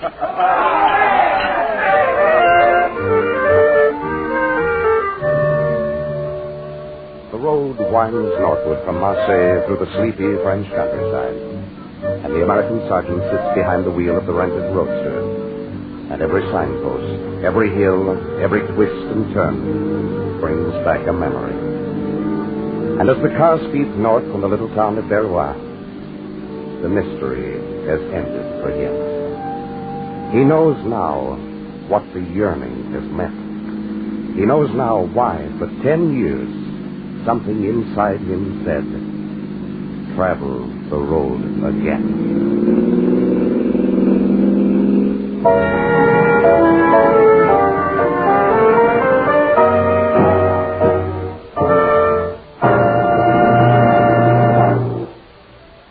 It's time for a break. If you think the breaks haven't been coming your way, just listen to this. The Army's offering you a break if you're qualified for the job. You can now enlist directly in the Army as an aviation mechanic. I know that's good news for a lot of you young fellows who are handy with tools, but that isn't all. You'll begin to serve right then as an Army specialist. You might even earn a pilot or crew chief rating. Now, how's that for a break? And it's all because the Army's expanding its light plane and helicopter programs. Now, if you're one of those smart young fellows who never pass up a break, here's your chance. Just go ask them down at your local U.S. Army and U.S. Air Force recruiting stations. Enlist now as an aviation mechanic in your United States Army.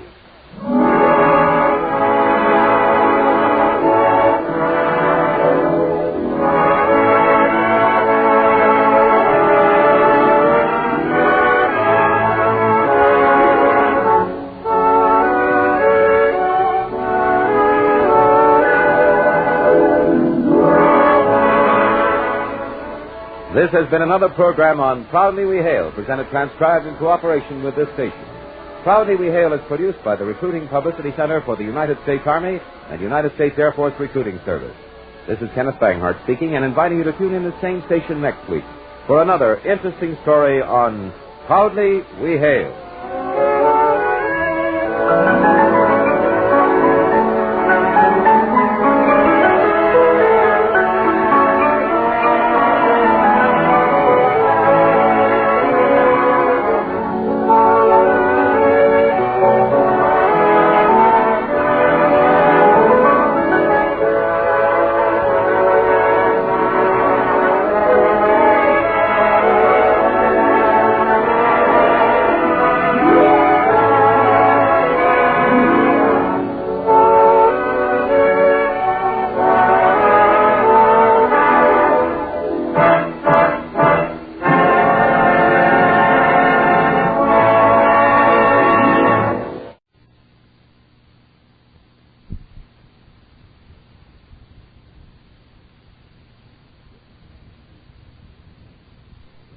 This is Parley Bear. Welcome as I present two more new adventures of Sherlock Holmes, starring Tom Conway and Nigel Bruce. If you remember our last series of Sherlock Holmes shows, then you're aware that the late Ben Wright acted as host for our series of original broadcasts, starring Basil Rathbone and Nigel Bruce. Now you will finally have a chance to hear Ben portray the great detective in the case of the Egyptian curse. Ben was one of my dearest friends. I'd just like to put aside my notes and just kind of talk to you a little bit about this wonderful man. Ben had already been an established actor on the British stage before he came to America in 1947. A graduate of RADA, the Royal Academy of Dramatic Arts, Ben was a brilliant dialectician, and over the years he was able to use that talent in many of the dramatic roles he played on radio, television, and in motion pictures. Ben quickly established himself as a radio actor. In fact, his first performances were on the Sherlock Holmes radio series that you're listening to now. He went on to become a much-wanted, regularly employed actor on such shows as Suspense, Escape, Gunsmoke, Frontier Gentleman, and had the running part of Hey Boy, Paladin's Chinese houseboy on radio's Have Gun, Will Travel. He was a quiet and engaging gentleman, and Ben was easy to work with, had a wonderful dry and witty sense of humor, and poured his heart into every role.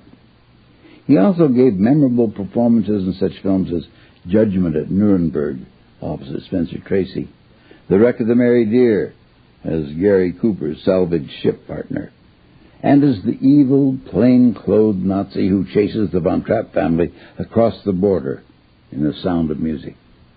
One time when Ben and I were having a casual conversation, he mentioned he regretted only one thing as an actor. that he never had a chance to do comedy. He was always being taken for one of the better dramatic character actors. That bugged him. You want to know how bright Ben was? Well, he was the only man I knew who could do a New York Times crossword puzzle with a ballpoint pen. Ben was not just an actor. He was also a writer, and actually penned the radio script of Ferret Mandrake for the Escape radio series. And he played opposite John Dehner on that show.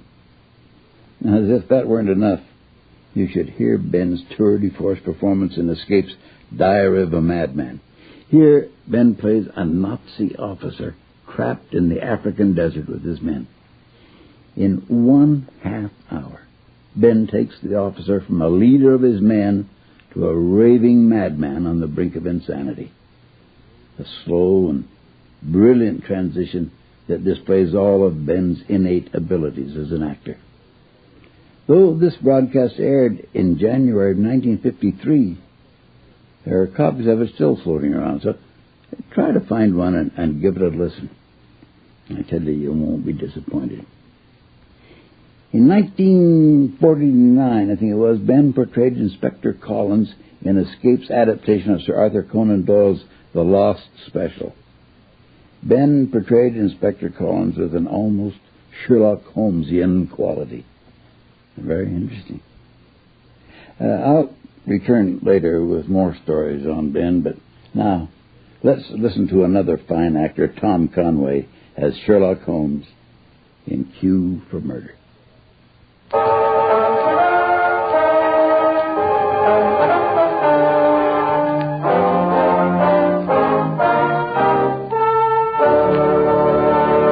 Kreml Hair Tonic and Kreml Shampoo present the new adventures of Sherlock Holmes, starring Nigel Bruce as Dr. Watson and Tom Conway as Sherlock Holmes.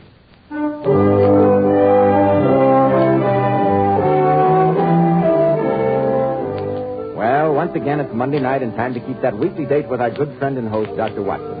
Let's join him, shall we? Good evening, Dr. Watson. Good evening, Mr. Bell. Draw up your usual chair. Ah, that's it. There's tobacco jar in the jar there beside you. Thank you, Dr. Watson.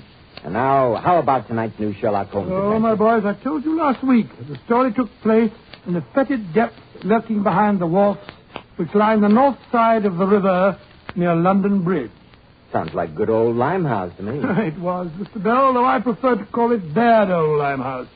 For it's a neighborhood where human life was held cheap, and a scream in the night or the sickening thud of a criminal's bludgeon were almost commonplace. That, Mr. Bell, is the setting for the weird adventure that I call Q for Murder. Dr. Watson, you're beginning to make my hair stand on end. Oh, speaking of hair, Mr. Bell, haven't you a message for our listeners? Yes, Dr. Watson, I have. Naturally, most any man who takes pride in his appearance uses a hairdressing to keep his hair in place. And men, what about the product you're using at present? You find it too greasy, too highly perfumed? Does it make your hair feel sticky and dirty? Then here's a tip. Change to Kreml Hair Tonic. This highly specialized hair tonic has just enough light oil to keep hair handsomely groomed. Every hair neatly in place with a rich, healthy-looking luster. Yet Kreml never leaves hair looking or feeling greasy or sticky. This is because Kreml contains a special combination of hair grooming ingredients which is found in no other hair tonic. After you use Kreml, just run your hand back over your hair. Notice how delightfully clean your hair feels. Notice how no greasy film comes off on your hand or hatband. Kreml always gives hair such a handsome, clean-cut look, as if you'd just combed it. And it keeps it that way all day long. Kreml, Kreml Hair Tonic.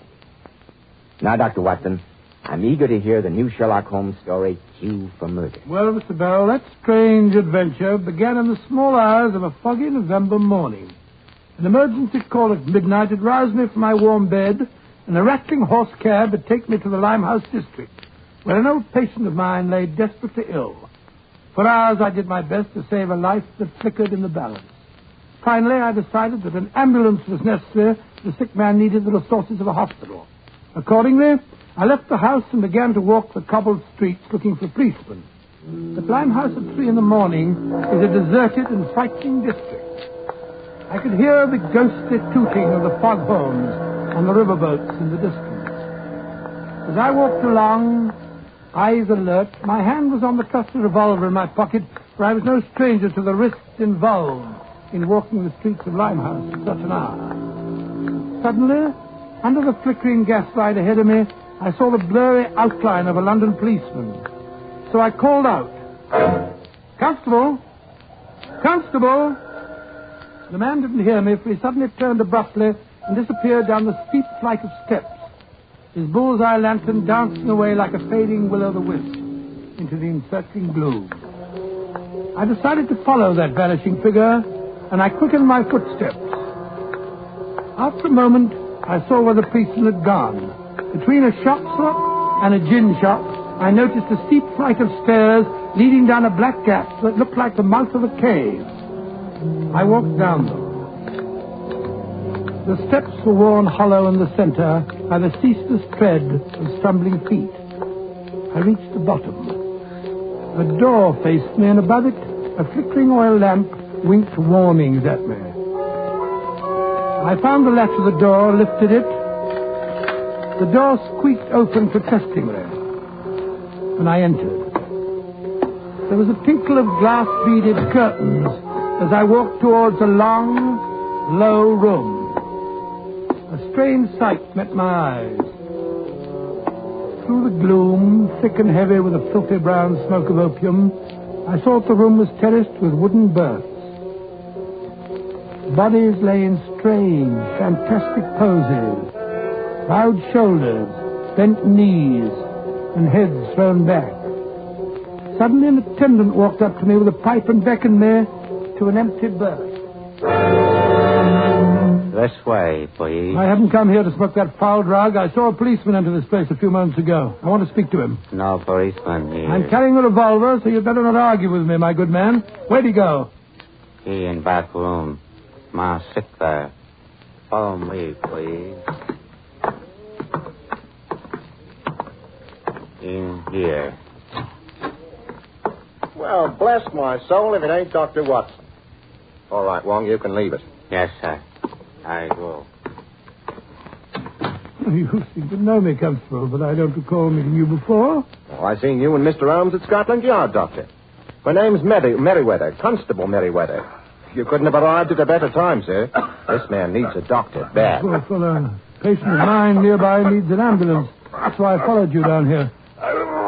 Oh, I'll examine this wretched fellow first. How did you know he was here, Constable? They sent a message to the station. Said he was in trouble here. He's in trouble, yes. He's in trouble, all right.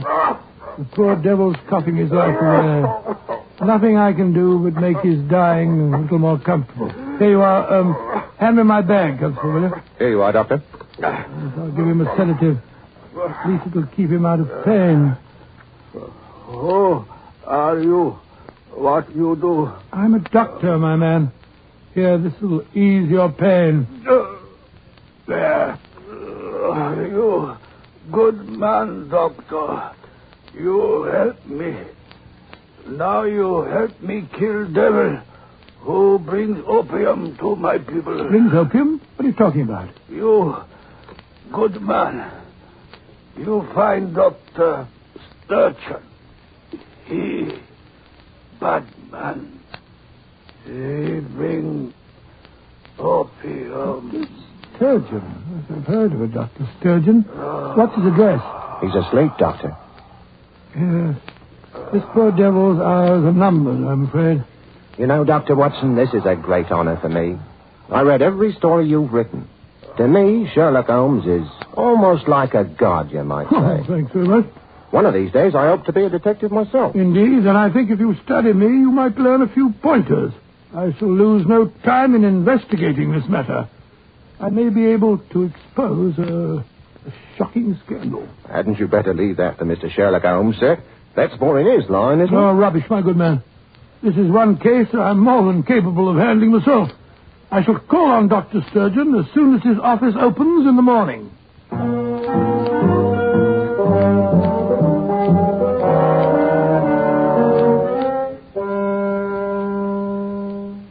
I am Miss Stark, Dr. Sturgeon's secretary, and I'm afraid you can't see the doctor now. His first patient is due at any moment, and you haven't got an appointment. But I'm a doctor myself. My name is Watson. Nevertheless, you'll have to make an appointment. Now, look here, my good woman. I am not your good woman, and you cannot see Dr. Sturgeon. But Sturgeon and I were friends at medical school together. Sturgeon the surgeon, we used to call him. That's funny, don't you think, Miss Stark? Not at all. And what medical college did you attend, Dr. Watson? The University of London. Odd that you should have met Dr. Sturgeon. He studied at the University of Glasgow. Oh, well, I was at Glasgow, too, for a while, now that you mention it. You've wasted enough of my time. I don't know what you're after, but I think you'd better leave. Good heavens. What was that? Came from the doctor's office. Come along. Dr. Sturgeon. He's choking. I'll loosen his collar. Dr. Sturgeon. What is it? He's trying to say something.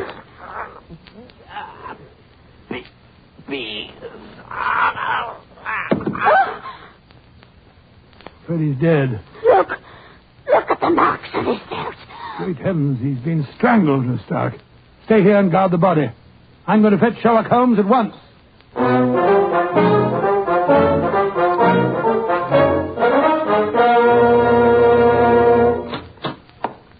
Who is it? Oh, you're back again.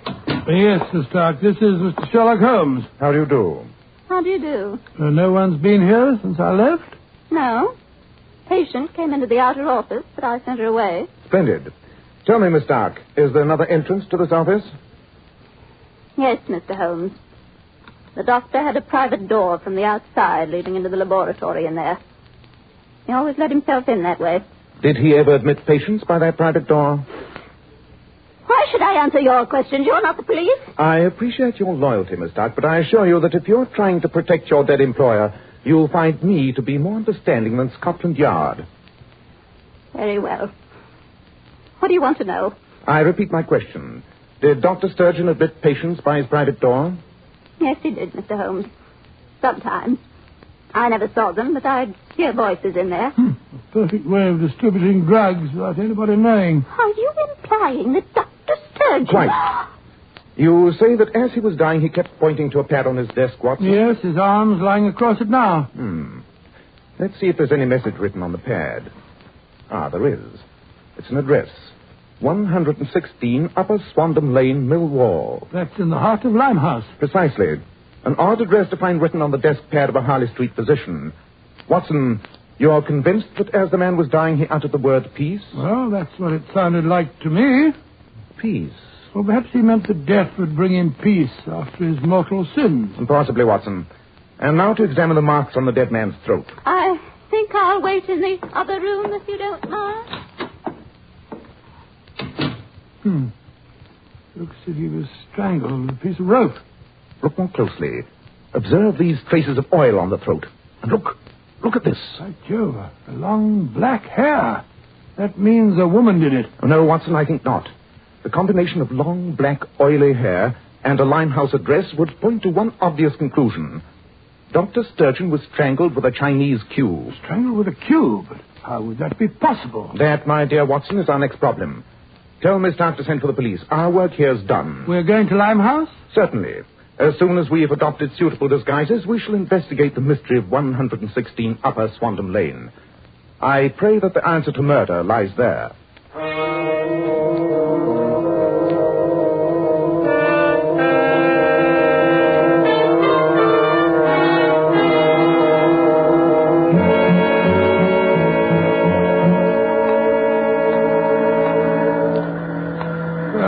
Upon my soul, Holmes, you make the most convincing-looking dockhand. Thank you, Watson. Now, let me see. 116. It's the next house. There's a policeman standing just outside it. It's Constable Merriweather, the one I met last night. Hello, Constable. Something happened? Never you mind. Just keep moving Oh, along. we ain't doing now, mate. We now for just going down in a pig and whistle for part of the mills at Marlowe Biller. Ain't that right, Alfie? Of course it is, Bertie. Then off you go, both of you. Oh, can't a bloke stop and pass the time of day? Ain't you been a bit narky, chum? Hey, here, what's happened here? Murder. That's what's happened. Now move along there. Murder. And at the address on Dr. Sturgeon's pad. Here, who are you? Oh, it's all right, Merriweather. It's Mr. Sherlock Holmes. Well, blow me down. I'd never have recognized you, gentlemen. But what brought you to this address? I'll explain that later, Constable. Who's been murdered? A Chinese gentleman got himself done in. Was he strangled? I don't rightly know, sir. What do you mean you don't know? Surely the evidence of strangulation is perfectly easy to detect. Well, I suppose it is. But you see, in this case, Mr. Holmes, the corpse ain't got no head.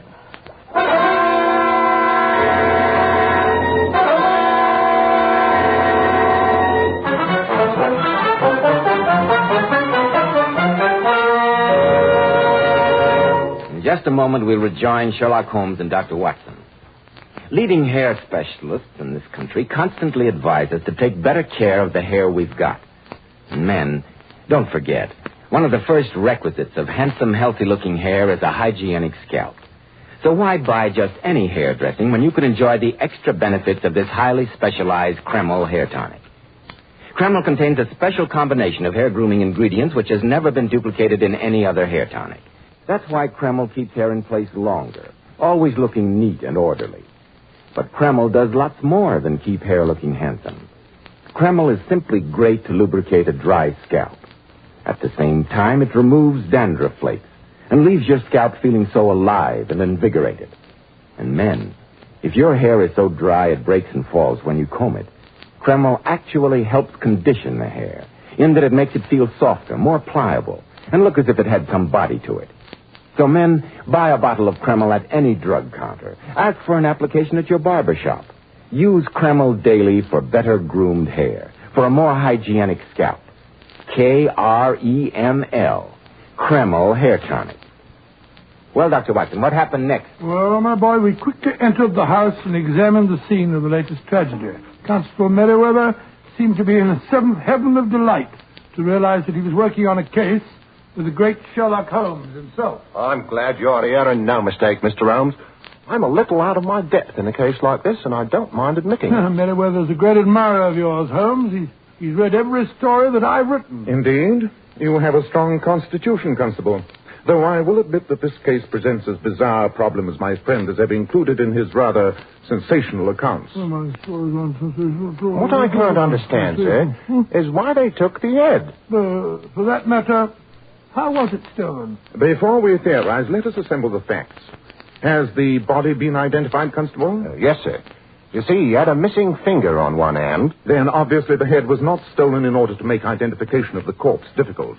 Who is the victim? A Chinese merchant by the name of Li Ming. Ran a shop downstairs in the basement. Please describe the circumstances under which you discovered the crime. Well, gentlemen, I was on my beat and I saw the dead man walk up the stairs from the basement and go into the house. That passed the time of day with me, he did. 2 houses down, I stopped to talk to the fishmonger outside his shop.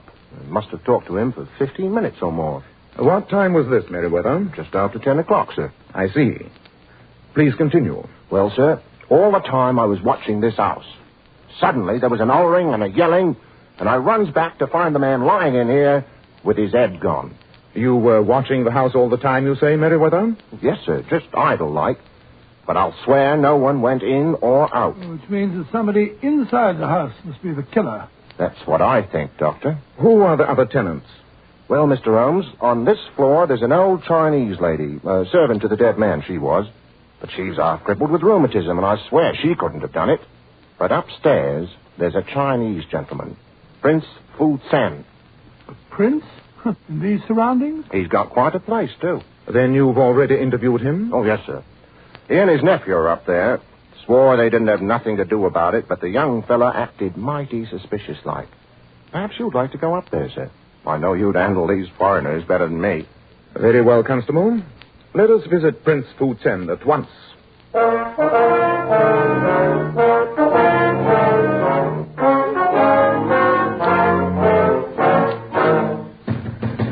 Come on in there, come on. Open up in the name of the law. I'm afraid the name of the law doesn't appeal to them. Unless I'm much mistaken, they're barricading furniture on the other side of the door. Yes, well, 3 good shoulders can take care of that, Holmes. Good idea, Watson. Come on. 1, 2, 3. Oh, there you go. Once more, Mr. Holmes, and we'll do it. Keep out, Sheriff.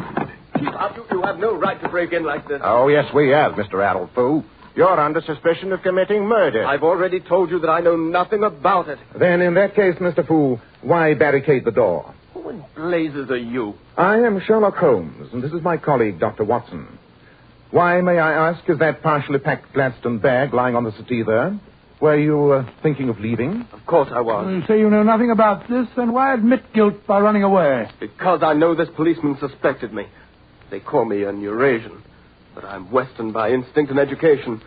Because the color of my skin compels me to live in this part of London, I knew that I was bound to be associated with a Chinese crime. Despite your instincts and education, Mr. Fu, you seem to have a very poor opinion of British justice. Where is your uncle, Prince Fu Tsen? In the study. You can lead the way if you don't mind, Mr. Fu. I'd like to keep my eye on you. Oh, very well. Follow me. I must say it's a sumptuous flat, Holmes. Some of these Oriental furnishings must be priceless. Yes, Watson. Quite incongruous in such a district. Uncle, that policeman's back again. And there's some other men with him. Won't you come in, gentlemen? Prince Fu, this is Mr. Sherlock Holmes and Dr. Watson. How do you do? Welcome to my humble abode, gentlemen. And perhaps I may be permitted to ask why two such famous men should be dressed like riffraff from the quayside? We're investigating a murder, Prince Fu. You have come to speak to me of murder, Mr. Holmes? But I have already told the constable that I have no knowledge concerning the tragedy of which he spoke. Possibly, Prince Fu, but as we came in just now, the door was barricaded and your nephew's bag was packed. He admitted that he was going to leave. Harold, my boy, what prompted you to such an action? You have no knowledge of the crime. How could I prove it? You know as well as I do, Uncle, that a Eurasian hasn't got a chance. Quiet, Harold. Mr. Holmes, you must forgive the boy. He is young and bitter. But he will learn in time that he is neither English nor Chinese. He is something far greater. He is a man. Oh, the devil with your moralizing, Uncle. Prince Fu, you are a man of intelligence, and I'll put our cards on the table. The dead merchant downstairs and a certain doctor in High Street who was also murdered today were undoubtedly both involved in peddling narcotics. I believe they were both killed by an associate who was afraid they might implicate him. That associate, from the constable's evidence, must be someone in this house. Prince Fu, I'm sure that you're wise enough to appreciate your position. Mr. Holmes, in my own country, I devoted my life to fighting the ravages of drug traffic. Am I then to partake of its profits here in England? Hello. Look here. Oh, what is it, Constable? On the desk. It's a doctor's visiting card. Henry Sturgeon, M.D., 86 Harley Street. Great Scott. How do you account for this, Prince Fu? I am completely bewildered. I have never seen that card before. Nor have I ever heard of a Dr. Sturgeon. I suppose the wind must have blown it in, eh? Funny coincidence and no mistake. Shall I arrest him, Mr. Holmes? No, Meriwether, though I would like you to remain here on guard. In the meanwhile, Watson and I have one vital task to perform. What's that, Holmes? We must search this house from basement to chimney top. We've got to find that missing head.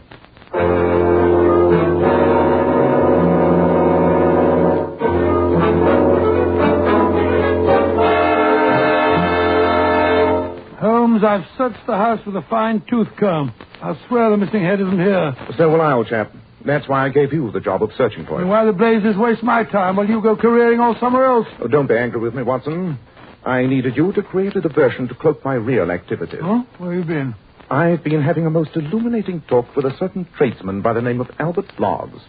Now I know who our double murderer is. Good Lord. Who? I suggest that we return to Prince Fu Tsen's flat upstairs. There I shall make the matter clear to you.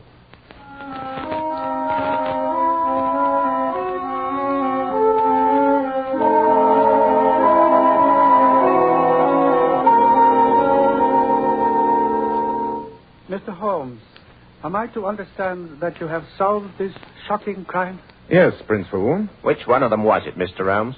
Meriwether, you've been on this case from the beginning. You've been remarkably astute in some of your deductions. Thank you kindly, sir. That's real praise coming from you, Mr. Holmes.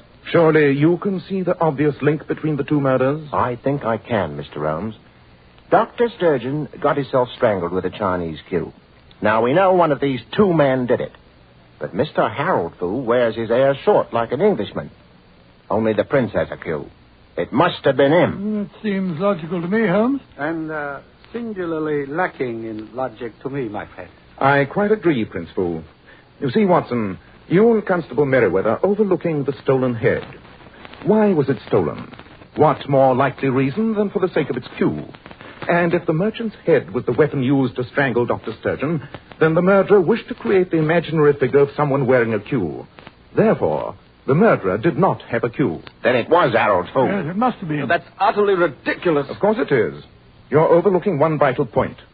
Limiting our suspects to the prince and Mr. Harold Fu depends entirely on Constable Merriweather's testimony, which means that we have 3 suspects. And the third is the constable. Me? Oh, you're joking, Mr. Holmes. Murder is not a subject for levity, Constable. But Holmes, what motive could he have had? The reason is obvious, Watson. Why did the murders occur immediately after you stumbled into this trafficking in narcotics? Because Merriweather himself was involved with the criminals. He overheard the man last night tell you about Dr. Sturgeon, and so Dr. Sturgeon had to die. You mean that Merriweather was a member of this ring? Of course. And a dishonest policeman could be a very valuable ally. Mr. Holmes, you got hold of the wrong end of the stick, and no mistake. No, I haven't, Constable. You killed the merchant downstairs, decapitated the poor devil, and then used his cue to strangle Dr. Sturgeon. You lied about the time you'd seen him enter. You said it was after 10 o'clock. Well, how can you prove it wasn't that time, Mr. Holmes? I just talked to Albert Bloggs, the fishmonger. He saw you for a moment at 8:30 this morning. He did not see you at 10. Great Scott, then Merriweather killed the merchant first, went over to Dr. Sturgeon and strangled him, probably dropped the head into the river, and came back here and lied about the time. Precisely. And on his first visit to this flat, he carefully planted one of Dr. Sturgeon's cards, knowing that it would incriminate Prince Fu. As cold-blooded and horrible a crime as ever I encountered. You're a disgrace to the force, Merriweather. Now, wait a moment. You still got no proof. My word's as good as that stinking fishmonger. I doubt it. In any case, another word pins the crime on you. One from beyond the grave, the dying word that Dr. Sturgeon uttered. He uttered the word peace. And why should he say peace when he was pointing at the address and trying to indicate to us his murderer? No, he died while he was saying what sounded like peace. What he was trying to say was PC, which stands for Police Constable. He died as he tried to accuse his murderer, Police Constable Merriweather. You'll never get me on the end of Grab him, he's heading for the window. Must be 40 feet down to the street. It'll be a miracle if he hasn't broken his neck. I'll go down and see what I can do for him. A doctor will save a man's life so that he may lose it on the gallows. A quaint custom. Prince Fu, I must apologize to you and your nephew for the embarrassment and humiliation to which you've been subjected. Mr. Holmes, I must confess that I never expected that my quiet sanctuary, my haven from the outside world, would be brushed by the wings of violence and sudden death. But I have seen justice done, and for the remainder of my poor life, I shall always revere the name of the man responsible, Sherlock Holmes.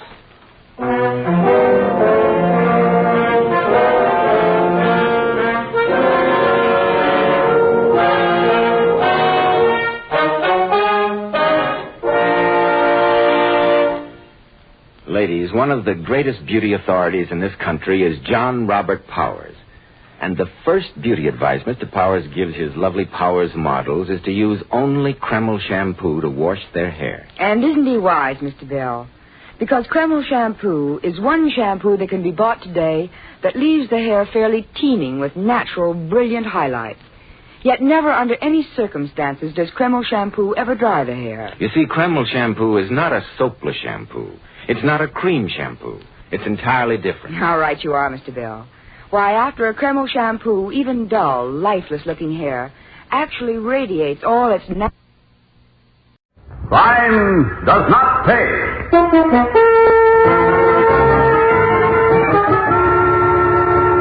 Everything here, Sniffer? Yeah, the works, Harry. Scales, wrappings, cube cutter, presser, and the powdered milk. You got the junk? Bought it from Pusher. Probably cut 50% already. And if we cut it some more? So the birds don't get a big kick. So they beef. So we tell them they need bigger shots. Nothing to it. Except the dough. Huh? Dough is right. I gave Pusher a C-note for this stuff. By the time we're through with it, cut it in half with the milk, we can get $2,500 for it. Not bad. Not bad at all. Well, let's get to work, Sniffer. This stuff is for the birds.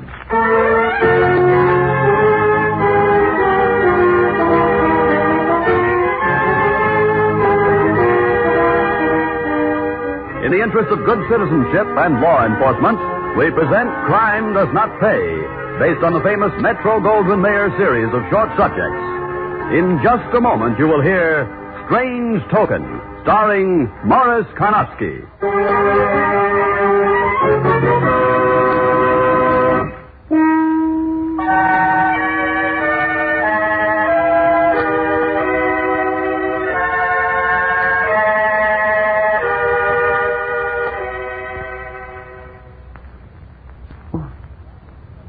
Now, Crime Does Not Pay, starring Morris Karnofsky as Harry Duncan in Strange Token.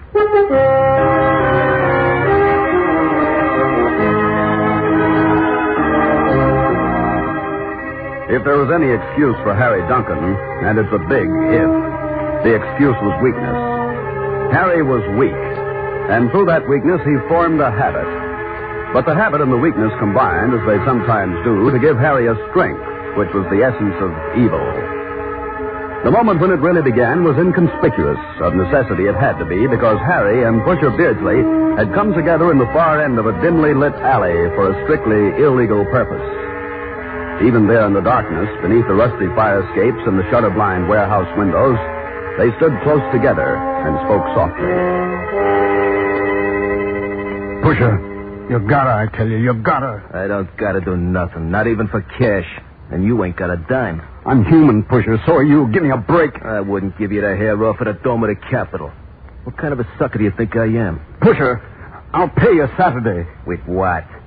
Go get me some dough, some kale, some hard coin. Come back, I'll be here. Where can I get it? This ain't no dime for a cup of coffee deal. Where am I going to get $3.50 this time of night? Give me a break, Pusher. I'll pay you. Honest, I will. Look, Harry, Scott Grant taught me what I know about this racket, see? And the first lesson is, get the cash on the line. Maybe I could work it off. What can you do for me? I don't know. Maybe something. Think, Pusher. Think. For one cap of seed, there must be something. Would you run an errand for me, Harry? Run an errand? You mean push the stuff myself? You're too good for that, Harry? A big shot, maybe? Pushing the junk? That's federal. So what? They catch me. They'll make me take the cure. I couldn't stand that, Pusher. You can't stand not getting your stuff either. Oh, this fella's a good customer. You deliver for me, you get 5 simoleons. Why, for that you can buy your own and have $1.50 left over. Why can't he meet you like I do? Well, he can't, that's all. And they know me where he's holed up. All you gotta do is go where I tell you. Say you're a friend of Mr. Sappers. They'll let you up. It's a flea bag of a hotel. Get the dough, $10, see? Get it before you give Sapper his package. Then beat it, that's all. Well, how about it? I ain't got all night. All right. Hey, how come you trust me with this stuff? I don't trust you. Only I know that you know what happens when birds like you swipe the stuff. Yeah, you're a good risk, Harry. You don't want no knife twisting in your guts, not your kind, don't. You'll make the delivery, Harry, and you'll be back. Like a real good boy.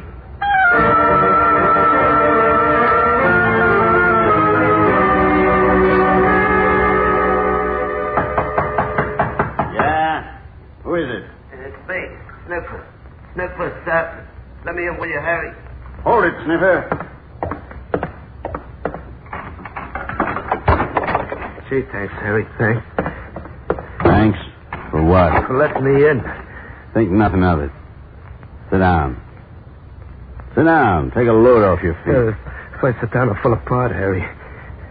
Harry, I've been off the junk. I can't take it. I gotta have some, and I can't find Push. So why come to me? I told you, I can't find Push. What's that to me? Well, you brought me the stuff that time when Pusher couldn't come himself, and I couldn't get out to him. You give me a break that time. I thought maybe on account of you give me that break. You thought maybe. Think again. Then you won't? Why should I? Well, I got dough. You see, Harry, long green. Where'd you get it? Well, I got my ways. I got the dough. I'll give you half if you got the push. Yeah, chicken feet. Now, you got to do it. You hear? You got it. You don't, I'll kill you. Kill you. I help you. Shut up. You want to yell? Hire a hall. I tried every other way, Harry. Find pusher for me, huh? If I do, what'll you do for me? What do you want me to do? Will you work for me? Work for you? Doing what? You got friends, Sniffer? Yeah, I got friends. Who do they buy from? From Pusher, maybe a couple of other guys. Okay, so you bring them to me. Oh, you want me to be a runner for you, huh? Not a runner. Call it sales agent. You work for me. You bring your friends to me. We'll both cash in. Maybe we'll even teach a few new ones. We could go places. I don't know, Harry. I don't know. You want your junk? Okay, Harry, it's a deal. Good. Stay here. I'll see Pusher and I'll be back. He isn't far from here, Sniffer. Just a block or two.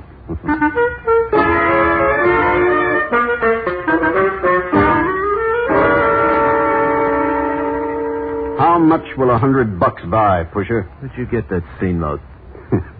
Made it myself. Foolish questions get foolish answers. You want to start over? Okay. How much will $100 buy? Enough? What do you want, M or C? Half and half. How pure is it? Plenty pure. All right. When will you deliver? Now? 2 hours. The old alley. See ya.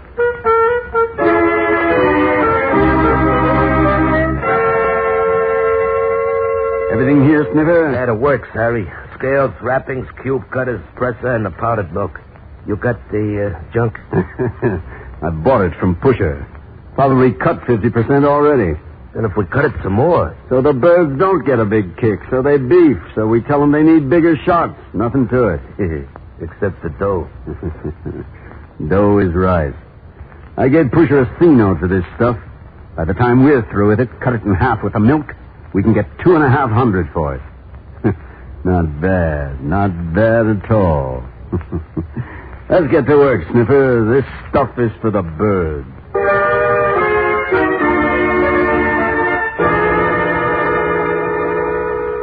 I must be building a tolerance, Harry, like the medics say.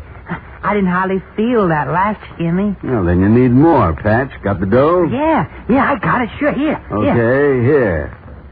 Hey, what's the idea? Taking off my eye patch? That's where I stash this stuff, Harry. Any cop picks me up, he don't find nothing on me. They don't think of looking behind the patch. How's business, Harry? Oh, Pusher. Business is okay. Think you might have a little time to give me a hand of mine? Why not? What's it doing? The shipment's coming in for Scar. I gotta pick it up. It'll take 2 men. Scar okayed you. He thinks you're showing signs of getting to be a smart operator. Wants you in our outfit.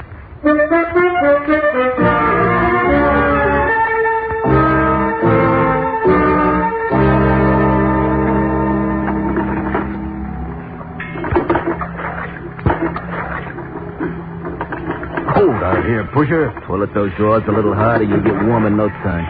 I don't get this. I don't get it at all. What's wrong with it? Middle of the night.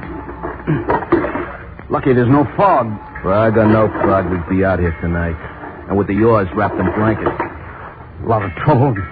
What for? The Maru docks in the morning? Exactly. And she's anchored down the harbor tonight. Well, so why not wait until morning?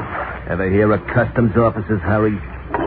This load ain't going to be in nobody's baggage. The feds use stoolies, remember? So what? So it is. Scar figures they've been tipped off the stuff is on the Marlowe. Pull your right oar. So we got it fixed up to pick up the shipment before the boat ever hits the pier. How? You'll see in a couple of minutes. And the Maru's dead ahead. Pull for the anchor chain. Okay, I'm heading for it.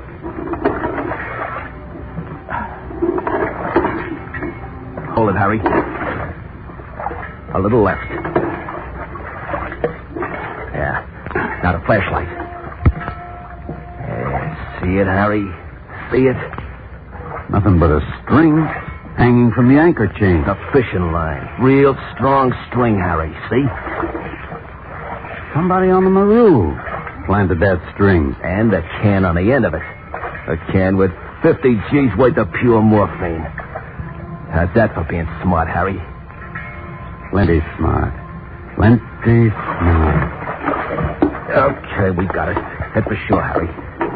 Same place we shoved off from? No, of course not. Keep going to the other side.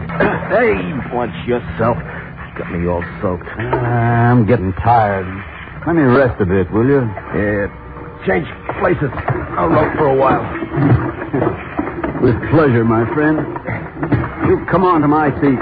Hold the oars while I get into yours. Okay, balance the boat now. Balance the boat, he says. Hey!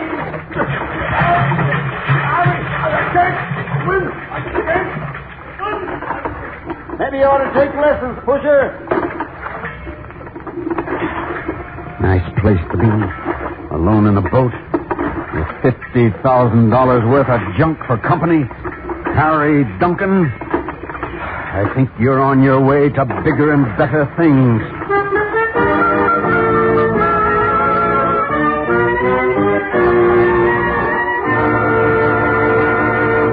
In just a moment, Crime Does Not Pay will continue with Strange Token.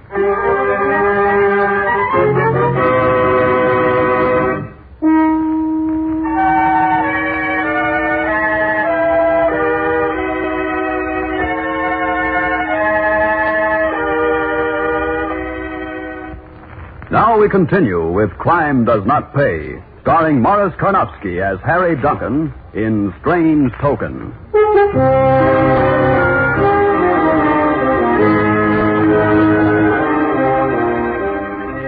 Harry made shore that night with his valuable package. They found Pusher several days later floating face down in the harbor. But in the meantime, Scar Grant was not idle. His hoodlums picked up Sniffer Stafford's trail, and that trail led them to Harry's hideout. They reported back to Scar, and that gentleman took matters into his own hands. Open up, Harry. Scar Grant. I know you're in there. You and Sniffer both. Beat it, Scar. I got no business with you. Open up, Harry. I'll have my boys blow the lock off. Go ahead, shoot. That won't get you the stuff back. I want to talk a deal, Harry. Open up. He'll come in shooting, Harry. Be careful. Now he won't. Watch this.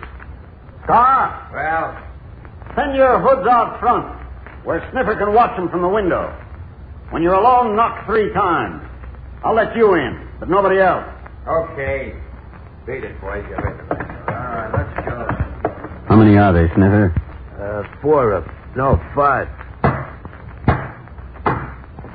Okay. Take it easy, Scar.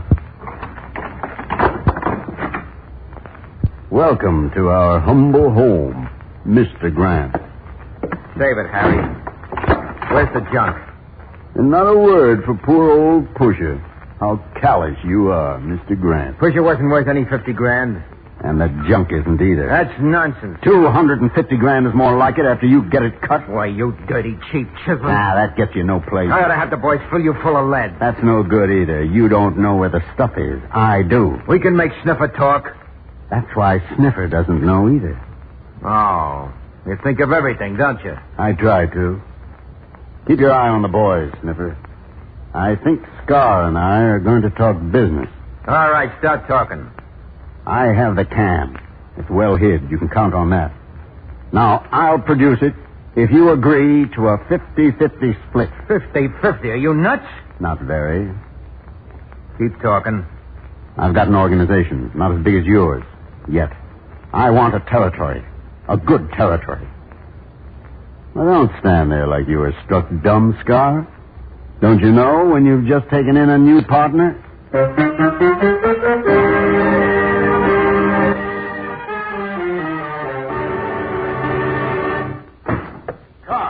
What have you been trying to pull? What have I been trying to pull? Sniffer's been picked up. The Fed. Open charges. You had him fingered, didn't you? I had him fingered. What about my men? Yours too? 3 shovers and a couple of runners under lock and key. What have you been up to? Oh, great. Just great. Well, start talking. I never talk when I'm thinking. And I'm thinking that right now both of us are a couple of chumps. Both of us? Sure. The feds pick up our boys. They figure we'll start fighting each other, and we almost did. Oh. You may have something there. May have it. I got it pegged. Square. You got the stoolie pegged, too? I'd like to have him, but that's a horse from a different stable. Well, it's pretty obvious. Somebody's tipping the G-men. Somebody's always tipping them. Trouble is, in this business, you never know what your customers are going to do next. Yeah. Well, now, look, Harry. We got to clean this up and clean it up quick, together. The Livonia sailed from the other side this morning. Yeah? What's she carrying? $250,000. She's due next Tuesday night. The anchor chain gimmick. 7 days. We've got to work fast. Any ideas? There's 2 ways. Trap the stoolie or fix a depot that's bomb-proof. Which way do you think? The depot. There's an old fireproof warehouse, empty, but there's iron doors, and one of them has a peephole from the old Prohibition days. We can control who comes and goes and check on any pigeons while we're doing business. That way, we maybe can get 2 birds with one warehouse. Hey,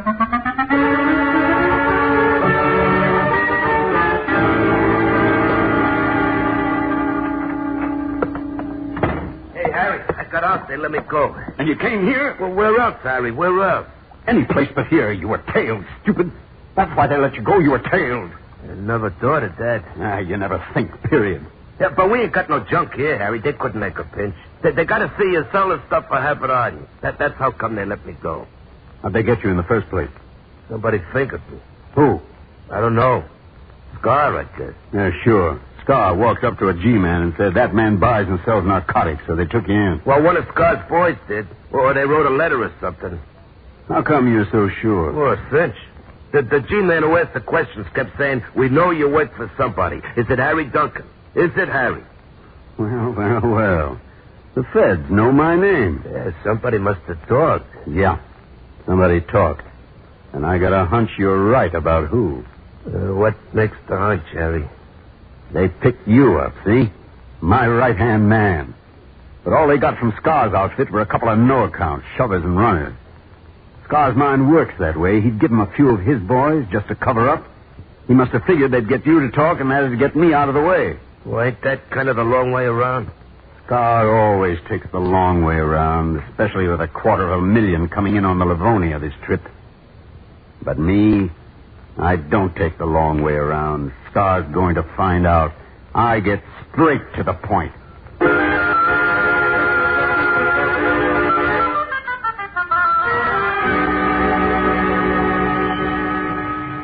Thanks for the chance, Mr. Grant. I'll do good for you. That's okay, Patch. Don't thank me. I asked Harry if I could be a pusher instead of just a runner.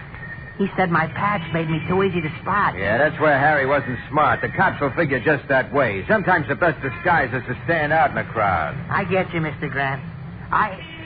What is it, Patch? Something wrong? Mr. Grant, a fellow with a chopper. Mr. Grant! Mr. Grant! No good, Patch. I'm done. No.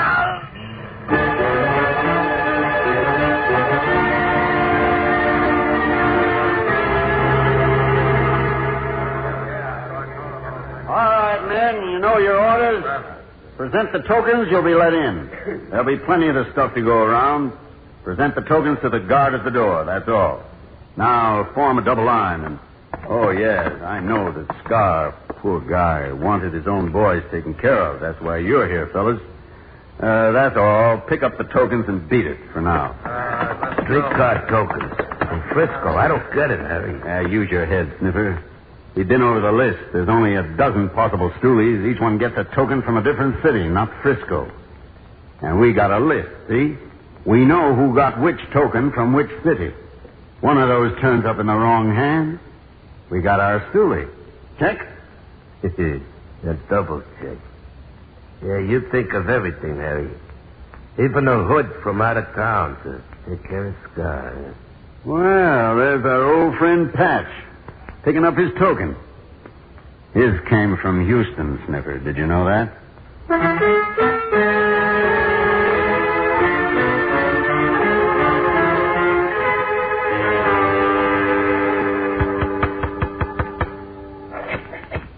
Yeah. Hey, Come for, you know what? Do I know you? Here, the token. I'll check it. Yes, Sniffer? The Houston token. From your face, Patch didn't show it. Right. Let the man in. You know what to do. Let them. All right. You're the boss.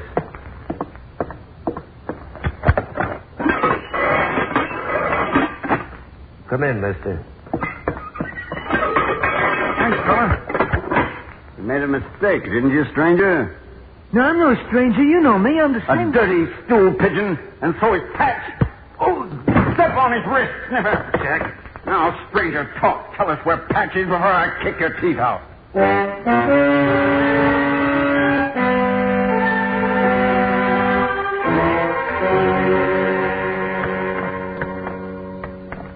What a joint. It sure ain't the Ritz. I've seen some bad ones, but this is the worst. Yeah, look out. That's garbage on the steps. I see it.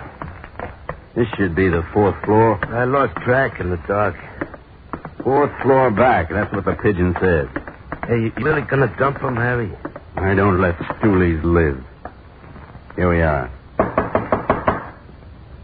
Maybe Patch ain't here. He's here. We tried his hangout, didn't we?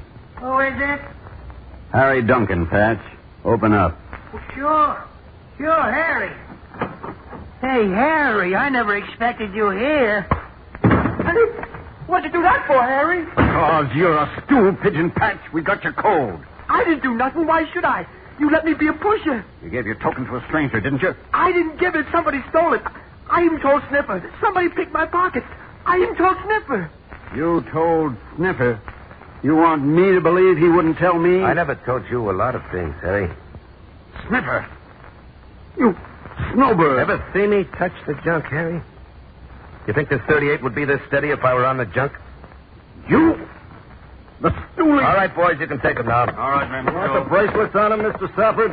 Mr. Safford. Special Agent Safford, Mr. Duncan. United States Treasury, Bureau of Narcotics. All this time you were laughing at me. Watch him, Mason. Yes, sir. I don't understand. I don't get Now, it. take it easy, Patch. Harry doesn't get it either, but he'll find out.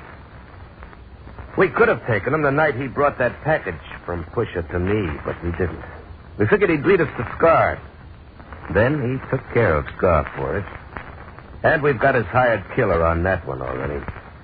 I stole your token, Patch. The stranger we left tied up in the warehouse is an agent, and free by this time. And now we've got Harry on a dozen charges, including murder. You think you've got me, G-Man, but I'm taking you with me. Hey! Oh, Never try to outshoot a cop, Harry, especially when he has the drop on you. All right, take care of him, man. I want some fresh air.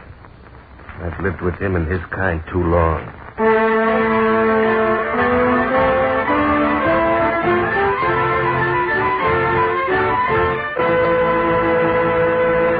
Crime does not pay. Morris Karnatsky, who starred as Harry Duncan in Strange Token, will be back with you in just a moment.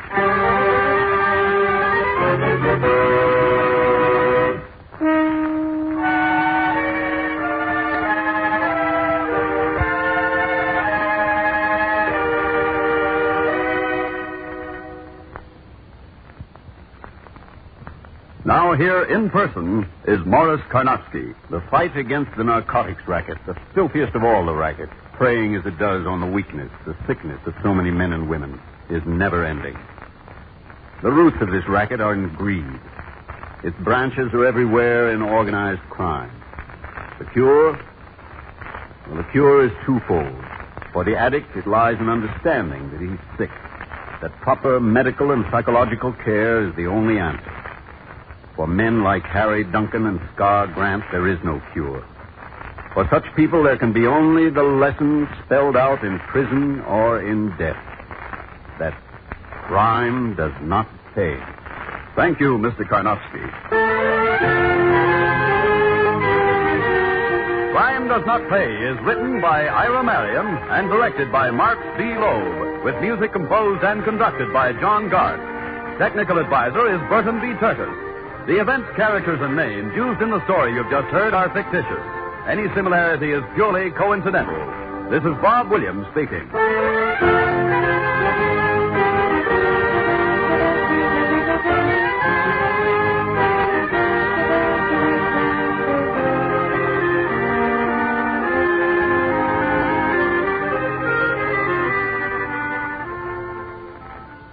The National Broadcasting Company presents Counterspy.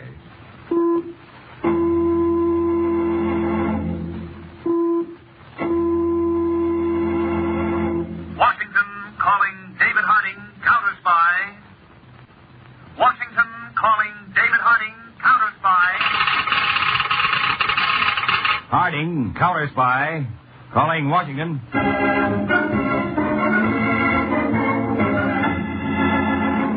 United States Counterspy, especially appointed to investigate and combat the enemies of our country, both at home and abroad. These Counterspy reports to the American people are brought to you each week at this time. Now, the case of the hideous hijacker.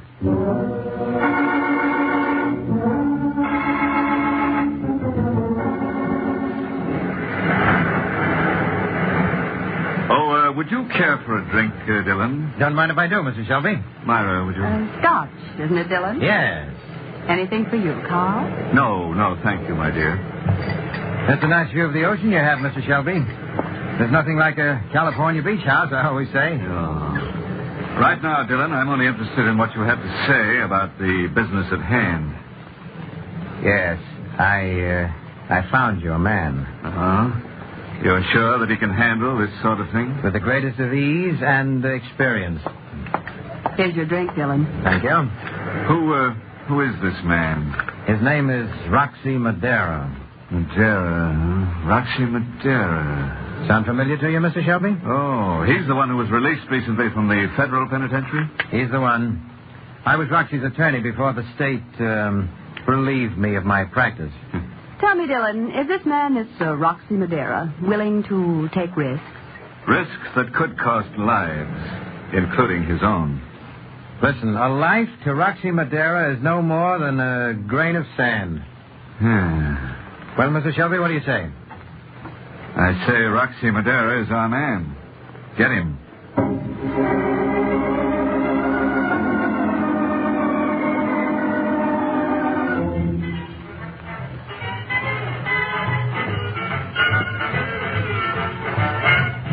Say, Roxy, you still dance as good as ever. Sure, Billy. I'm a regular ballet star. I'm the show awful, honey. Yeah? Yeah, awful. Now it'll be like old times again. Better. Give me a kiss. Never mind the kiss. Answer the door. Oh, Dillon. Hi. You took your time getting here, Dillon. Sorry, Roxy. Held up in traffic. Okay, let's not waste time. Sit down. Billy, shut that phone off, huh? Yeah, all right. And go in the other room and powder your nose or something. All right. Okay, Dillon, what have you got? Well, I spoke to that certain party. Just the facts? Yeah, all right. The shipments consist of antibiotics. Anti-what? Certain types of drugs, such as penicillin, sulfur, and aureomycin. So? These drugs are being shipped down the coast regularly by truck to certain warehouses in this area. From there, the drugs are distributed, some of them shipping overseas to military stations. So you want some of the loads hijacked? As many as possible. Who for? Why, I am not free to reveal names. The certain party will pay well for each load. Like what? Oh, 15,000. Uh-huh. And your cut? 5. Kind of greedy, ain't you, Dillon? Oh, no, I don't think it's unfair, Roxy. After all, I went through a lot of trouble. I made the arrangement. Okay, quit bleeding. When's the first job? Tuesday night. Now, what about your crew? I'm a one-man crew. I bring Billy along just for the kicks.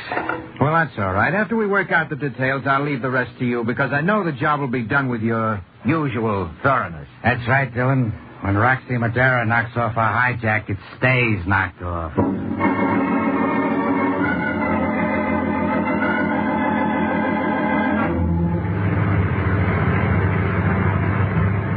I'll be glad when this haul is over, Vic. I'm pooped. Me too, Joe. What a way to make the living, huh? There could be worse ways. Give me a for instance. I'm sorry you asked the question. Hey, Vic, up ahead. There's a car blocking the road. Guy's waving us down. With a gun. Better pull up, Vic. Okay, you two, come on down. What is this? Down. Hey, look, Mac, you can't pull a thing like that. Joe!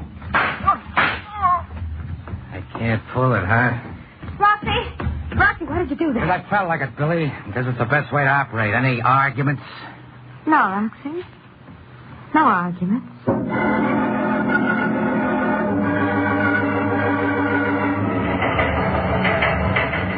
Agent Braden, Los Angeles Counterspy Field Office, to David Harding, Headquarters, Washington. A truckload of antibiotics was hijacked last night in this area. Both drivers murdered and bodies left on roadside. Truck missing. No further details. We'll keep you posted.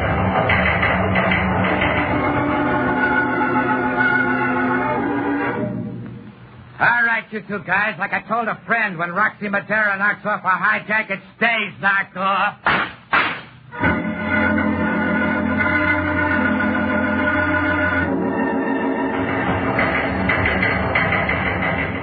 Agent Braden, Los Angeles to Harding Headquarters.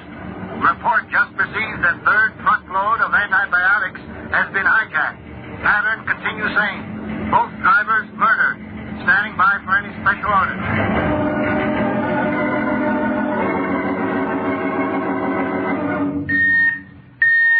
Harding, Headquarters, Washington. To Agent Harry Peters, Philadelphia Field Office. Peters, go ahead, Mr. Harding. I'm leaving here immediately by jet. We'll pick you up at the airport there. What's up, Sid? We're flying out to Los Angeles. I'll lay out the details for you later.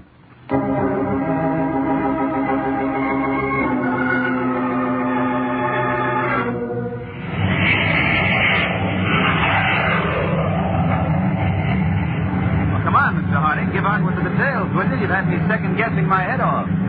We're going out to Los Angeles, Peters, to supervise a hijacking investigation. Hijacking investigation? All the big stuff going on these days, I'd have thought that would be a strictly lower echelon operation. Not when there's a threat to national security. Maybe I should keep my big mouth shut and listen. Go ahead, Chief. Peters, you're familiar with the importance of antibiotic drugs. I sure am. Penicillin did the job for me when I had that strep throat 2 years ago. Well, in the past 2 weeks in the Los Angeles area, 3 truckloads of antibiotics were hijacked. In each case, the drivers were murdered. Nothing to go on yet? So far, nothing. Those drugs, Peters, were not only to be made available for civilian use, but a great portion was to be shipped to our armed forces overseas. And I don't doubt some of those hijacked drugs will find their way overseas. I don't follow. We've been receiving reports from our agents in the Asian sector that American antibiotic drugs have been smuggled behind the Iron Curtain. Oh? Which means that in case of an emergency, we could be short on such supplies and they could be well stocked. It could mean that. We've got a big job in front of us, Chief. Big is right, Peters. Every minute counts.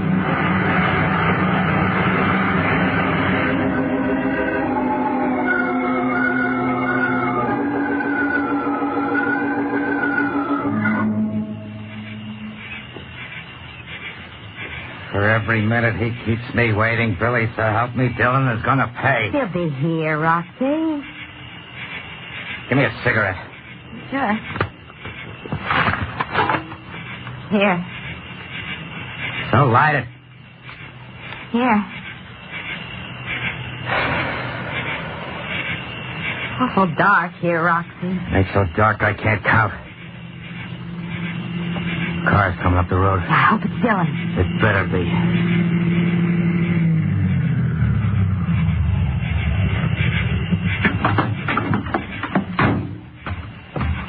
That you, Roxy? Yeah, it's me, Roxy. I'm sorry I kept you waiting. I got caught in traffic. Yeah, I know. Make for the payoff, Dylan. With pleasure, my friend. Here you are. For the 3 jobs. It's all there. Minus the withholding tax. What? Oh, you mean my little cut? Don't get cute. No, I only... Come on, Roxy. You got the money. Let's get Keep back your holder on. I got something to say to the middleman here. Well, what's on your mind? You.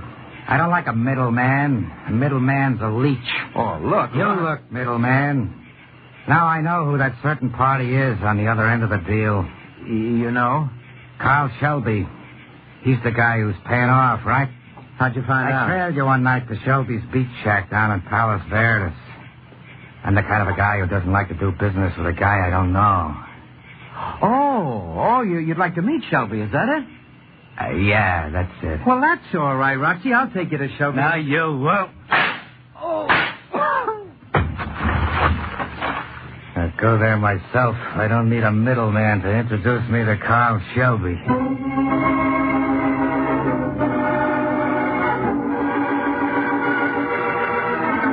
All right, Braden. Thanks. Peters. Yes, Mr. Harding. Come in here, will you? What is it, Chief? Agent Braden just called in. Peters, looks as if we've got our first real break in the case. They located the trucks? No. The body of a man named George Dillon was found by the state police a few hours ago in the outskirts of town. George Dillon. What's his background? A disbarred lawyer. Now, here's the tie-in Braden came up with. Dillon once represented Roxy Madeira, and according to our records, Madeira was released from prison 6 months ago after serving a term for interstate hijacking. So you figure that Madeira's in on this case, hmm? Yes. Braden also found out that Dillon and Madeira were seen together recently. And Madeira should have some interesting answers to our questions. Yes, he should. But Braden reports no trace of Madeira. Oh? So, Peter, yes, sir? I want a pickup bulletin for Madeira sent to all our field officers. Get right on. Wait a minute, Peter. Yeah. One more thing. Until further notice, I want an armed guard placed on every truck in the Pacific Coast area carrying antibiotics. Maybe playing both ends against the middle will work out for us.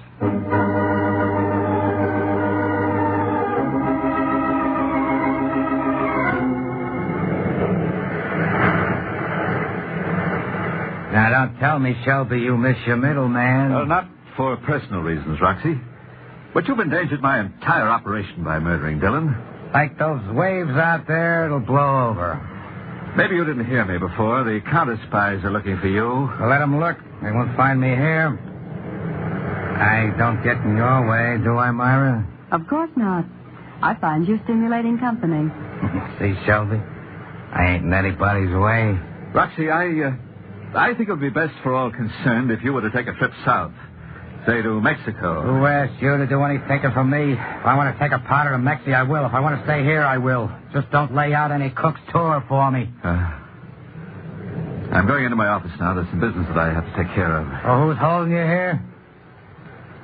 Myra, would you care to go with me? I've got a terrible headache, Carl. Really. Very well.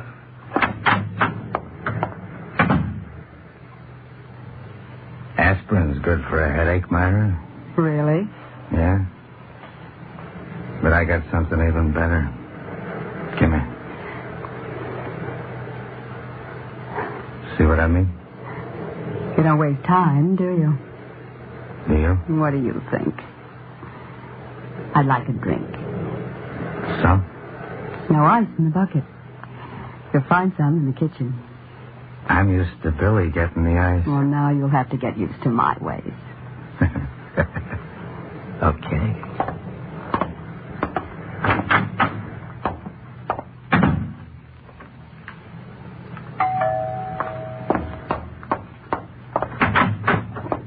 Yes? I want to see Roxy. Oh. Billy, I believe is your name. That's my name. Blackie. Well, I won't ask you in. You already are. Where's Roxy? Don't lie. And why didn't he call me in 3 days? Why don't you ask him? I'll make this easy for you to understand. Simple. I'm sure anything you have to say will be simple. Stay away from Roxy. And if I don't... I'll beat you up so hard you'll look like cake batter. Well, you make your point rather colorfully. Yes, well, don't make me prove it. It seems to me that Roxy's become bored with you of his own free will. And to know you is to understand why. Why, you... I'll give you something to understand. Well, it'll take more than you. Ow, my hair! What? Won't solve that. Come on, break it up. I'll kill her, so help her. Break it up, I said. There's feathers all over the Let me go, Roxy. Let me go. Sit down, Billy. Stay there if you don't want me to bust you in the face. Sorry, Myra. This one's got no manners. Roxy, you're a rat, a no-good two-timing rat. See, no manners. She doesn't even know how to talk in front of a lady. I told you to stay in that chair. You don't have to worry. I'm not going to touch your lady. I had an idea why you didn't call. I had the right idea. You got to be sorry, Roxy. Real sorry. I'll have that drink now, Roxy. As soon as I get back. Where are you going? There's no telling what a jealous dame will do. I didn't like the way she said I was going to be sorry. I didn't like it at all.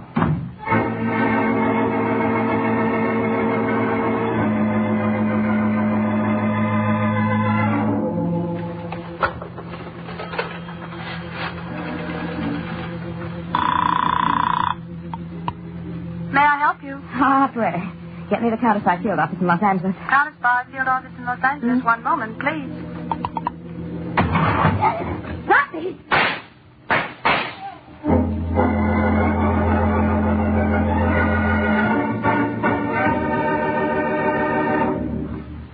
You're listening to the case of the hideous hijacker on Counterspy.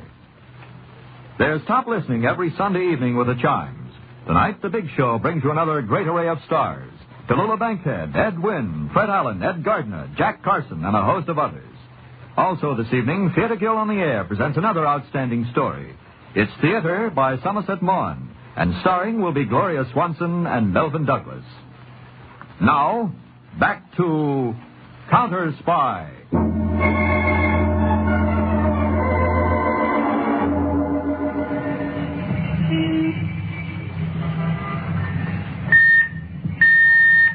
Harding, Control Car S1 to Field Office, Los Angeles. Agent Braden, Los Angeles Field Office. Braden, what about the report on those bullets? Just checked with ballistics, sir. They'll have it any second. Anything turn up at your end? Well, Peters is still in the tavern inquiring. Call me as soon as you have that report. Will do. How'd you make out, Peters? Batting average 1,000. Yeah? 3 out of 3 people in that tavern identified Billy Horton as Roxy Madeira's girlfriend. All right, Johnson, back to the field office. Too bad Billy didn't live to finish that phone call to us. Any reports come in while you were waiting for me? Well, I've been in touch with Braden. The lab check made on dust particles in Billy Horton's clothes indicate a corrosive action of sea air for a period of weeks. It means she's been around the Bay Area for some time up to her death.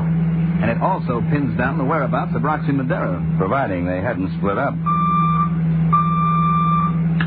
Braden to Harding. Braden to Harding. Harding, go ahead, Braden. Ballistics just finished the report, Chief.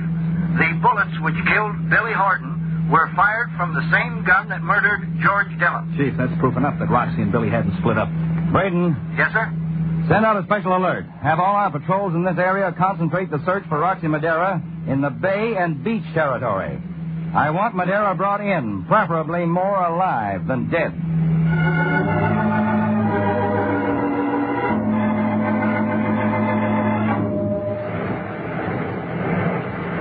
And now, Roxy, we've reached the point where you're no longer visiting. You've simply moved in. You wouldn't want me picked up, would you, Shelby? Well, you'd be much safer in Mexico. I've offered to finance the trip. But, Carl, it's not like you to be this inhospitable. Inhospitable. Myra, do you realize that he intends to remain with us from now on? And now you're losing your poise. In a minute, he's going to lose some of his teeth. Shelby, I'm staying here just as long as I want to stay, so get used to it. Do you, Myra, am I to understand this arrangement suits you? Well, I can't really say it doesn't suit me. Sorry. You ungrateful little... You animal. Get up, Shelby. The conversation's over. Get out and take a walk for yourself. The sea air will do you good.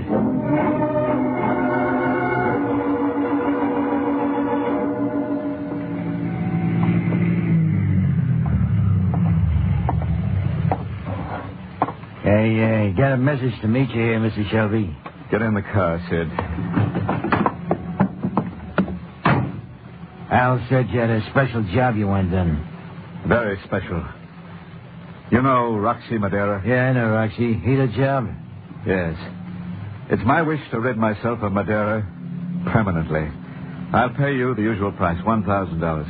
Gee, I don't know, Mr. Shelby. Roxy's an awful tough customer. Well, very well, then. $1,500. When? Tonight. After 10 o'clock. Where? You'll find him down at my beach house. Your beach house tonight after 10. Yeah. I'll be waiting at my office in the cannery. As soon as you're finished, come there and I'll pay you. And the quicker the better. I'll make Roxy Madeira a real quick job for you, Mr. Shelby. I'll be back for the payoff at 11.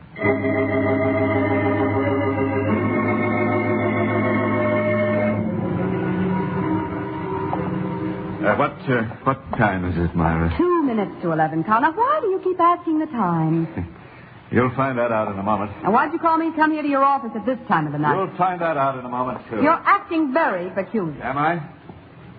As you know, since Roxy Madeira intruded upon my hospitality, I haven't been myself. And neither have you. Are we going into that again? Oh, you needn't be so annoyed, my dear. I shan't bother to talk to you about Roxy again. The problem has already been solved. What do you mean?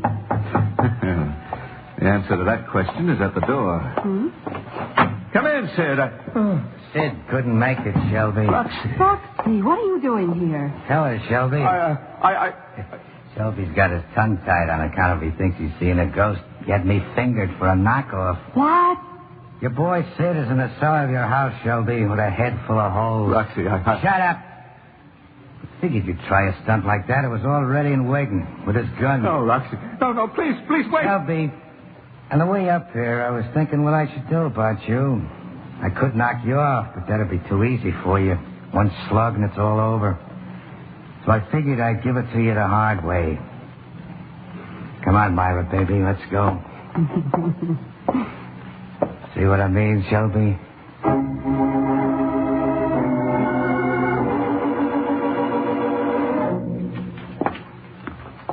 I got the message you wanted to see me here in the lab, Mr. Harding. Something special up? Yes, very. One of our agents in Hong Kong came into possession of a parcel of American-made Oreomycin. It was scheduled for transshipment to Manchuria. Oh? There's the package on the lab table. It was flown back to us by special plane. And a lab test proves what? Well, see for yourself, Peter. First, look into this spectroscope here. Metallic presence.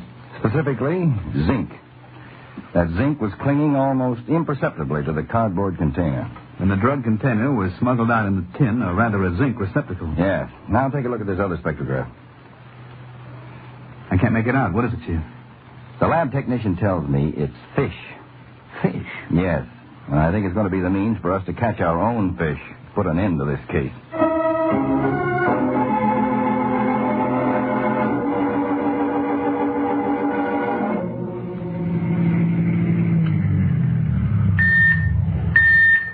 Harding, Control Car S1 to all raid squads. Take your designated positions. We're going in now. Come on, Peter. Right.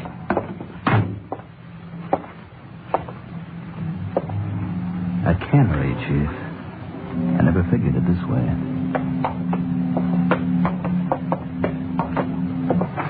We'll go in through this door. Keep me covered. Right. There's a light in the office down there. Come on, let's go. Mm-hmm.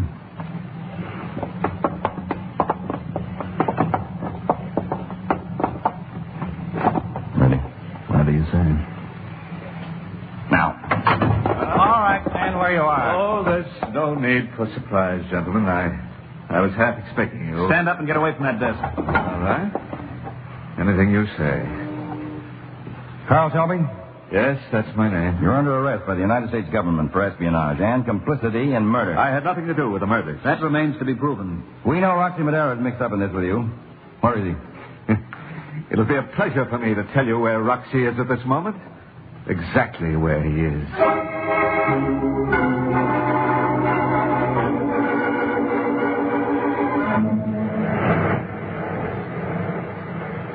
I'm afraid, Roxy, you've permanently destroyed Carl Shelby's equilibrium. I told you to forget about Shelby, didn't I, Myra?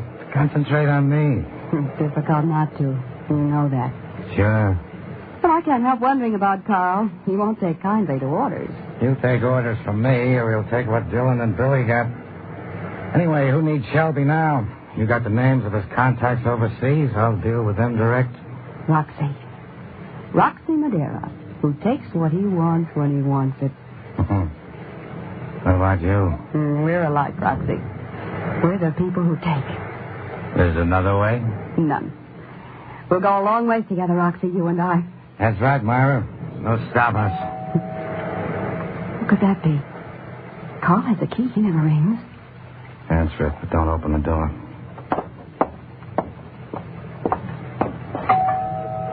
Go ahead. Yes, who is it? Counterspy. Got it. Open up. We know you're in there, Madeira. Come out with your hands up. Roxy, what are we going to do? Get away from that door. Here's what I'm gonna do. Try that for size, coppers. The house is surrounded, Roxy. You haven't got a chance. No chance, huh? Come on, Myra. Where? We'll make it out the side door and up the stairs to the road. Oh, Roxy, we'll be killed. Come on, I said. Roxy, please don't let me go with you. Like I said, you are my I kind. don't want to die, please, Roxy. Shut up, shut No. up. Go ahead, open the door. They'll kill me. Open it. Close it. Drop your gun and come out, Roxy. Okay, Myra, I'm going out there, but I'm going my way. Come here. No, what are you Get doing? in front of me. That's the way I'm going out. Shoot me first. Cops are too polite to shoot a lady. Open that door. Please, Roxy. Open it.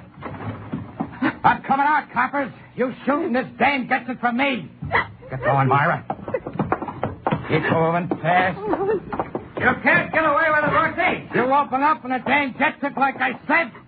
Keep moving, Myra. Come on, over to the stairs. Faster. Up the steps. I'm behind you, Roxy. Drop your gun. Out of my way, Myra. I'm making it alone. Get it, Peters. I'll get you, coppers. I'll get you all.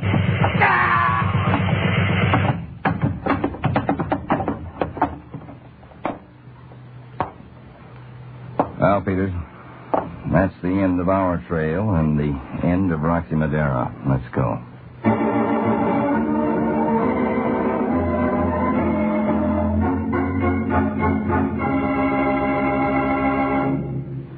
Tune in every week, same time, same station, to Counterspy. Listen next week for the exciting case of the prattling paper. When enemy agents thought they had silenced one of America's top research men by murder, they didn't know that his research had made paper talk like a black streak. How your counterspies gave this black streak a voice will be revealed for the first time next week in The Case of the Prattling Paper on Counterspy.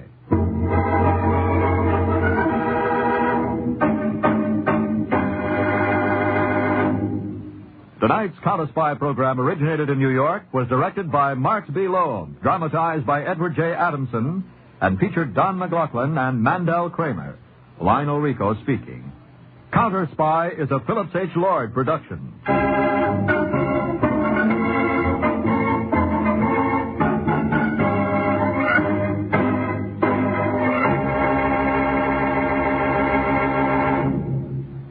Three chimes mean good times on NBC. Later today, the Phil Harris-Alice Faye Show brings you another 30 minutes of laughs with Phil and Alice, Frankie, Julius, and the whole cast. Listen later for the Phil Harris-Alice Faye Show. And for radio's greatest spectacle, NBC brings you The Big Show with Tallulah, Fred Allen, Ed Wynn, and many, many more. Stay tuned for Tallulah Bankhead and the fabulous Big Show on NBC.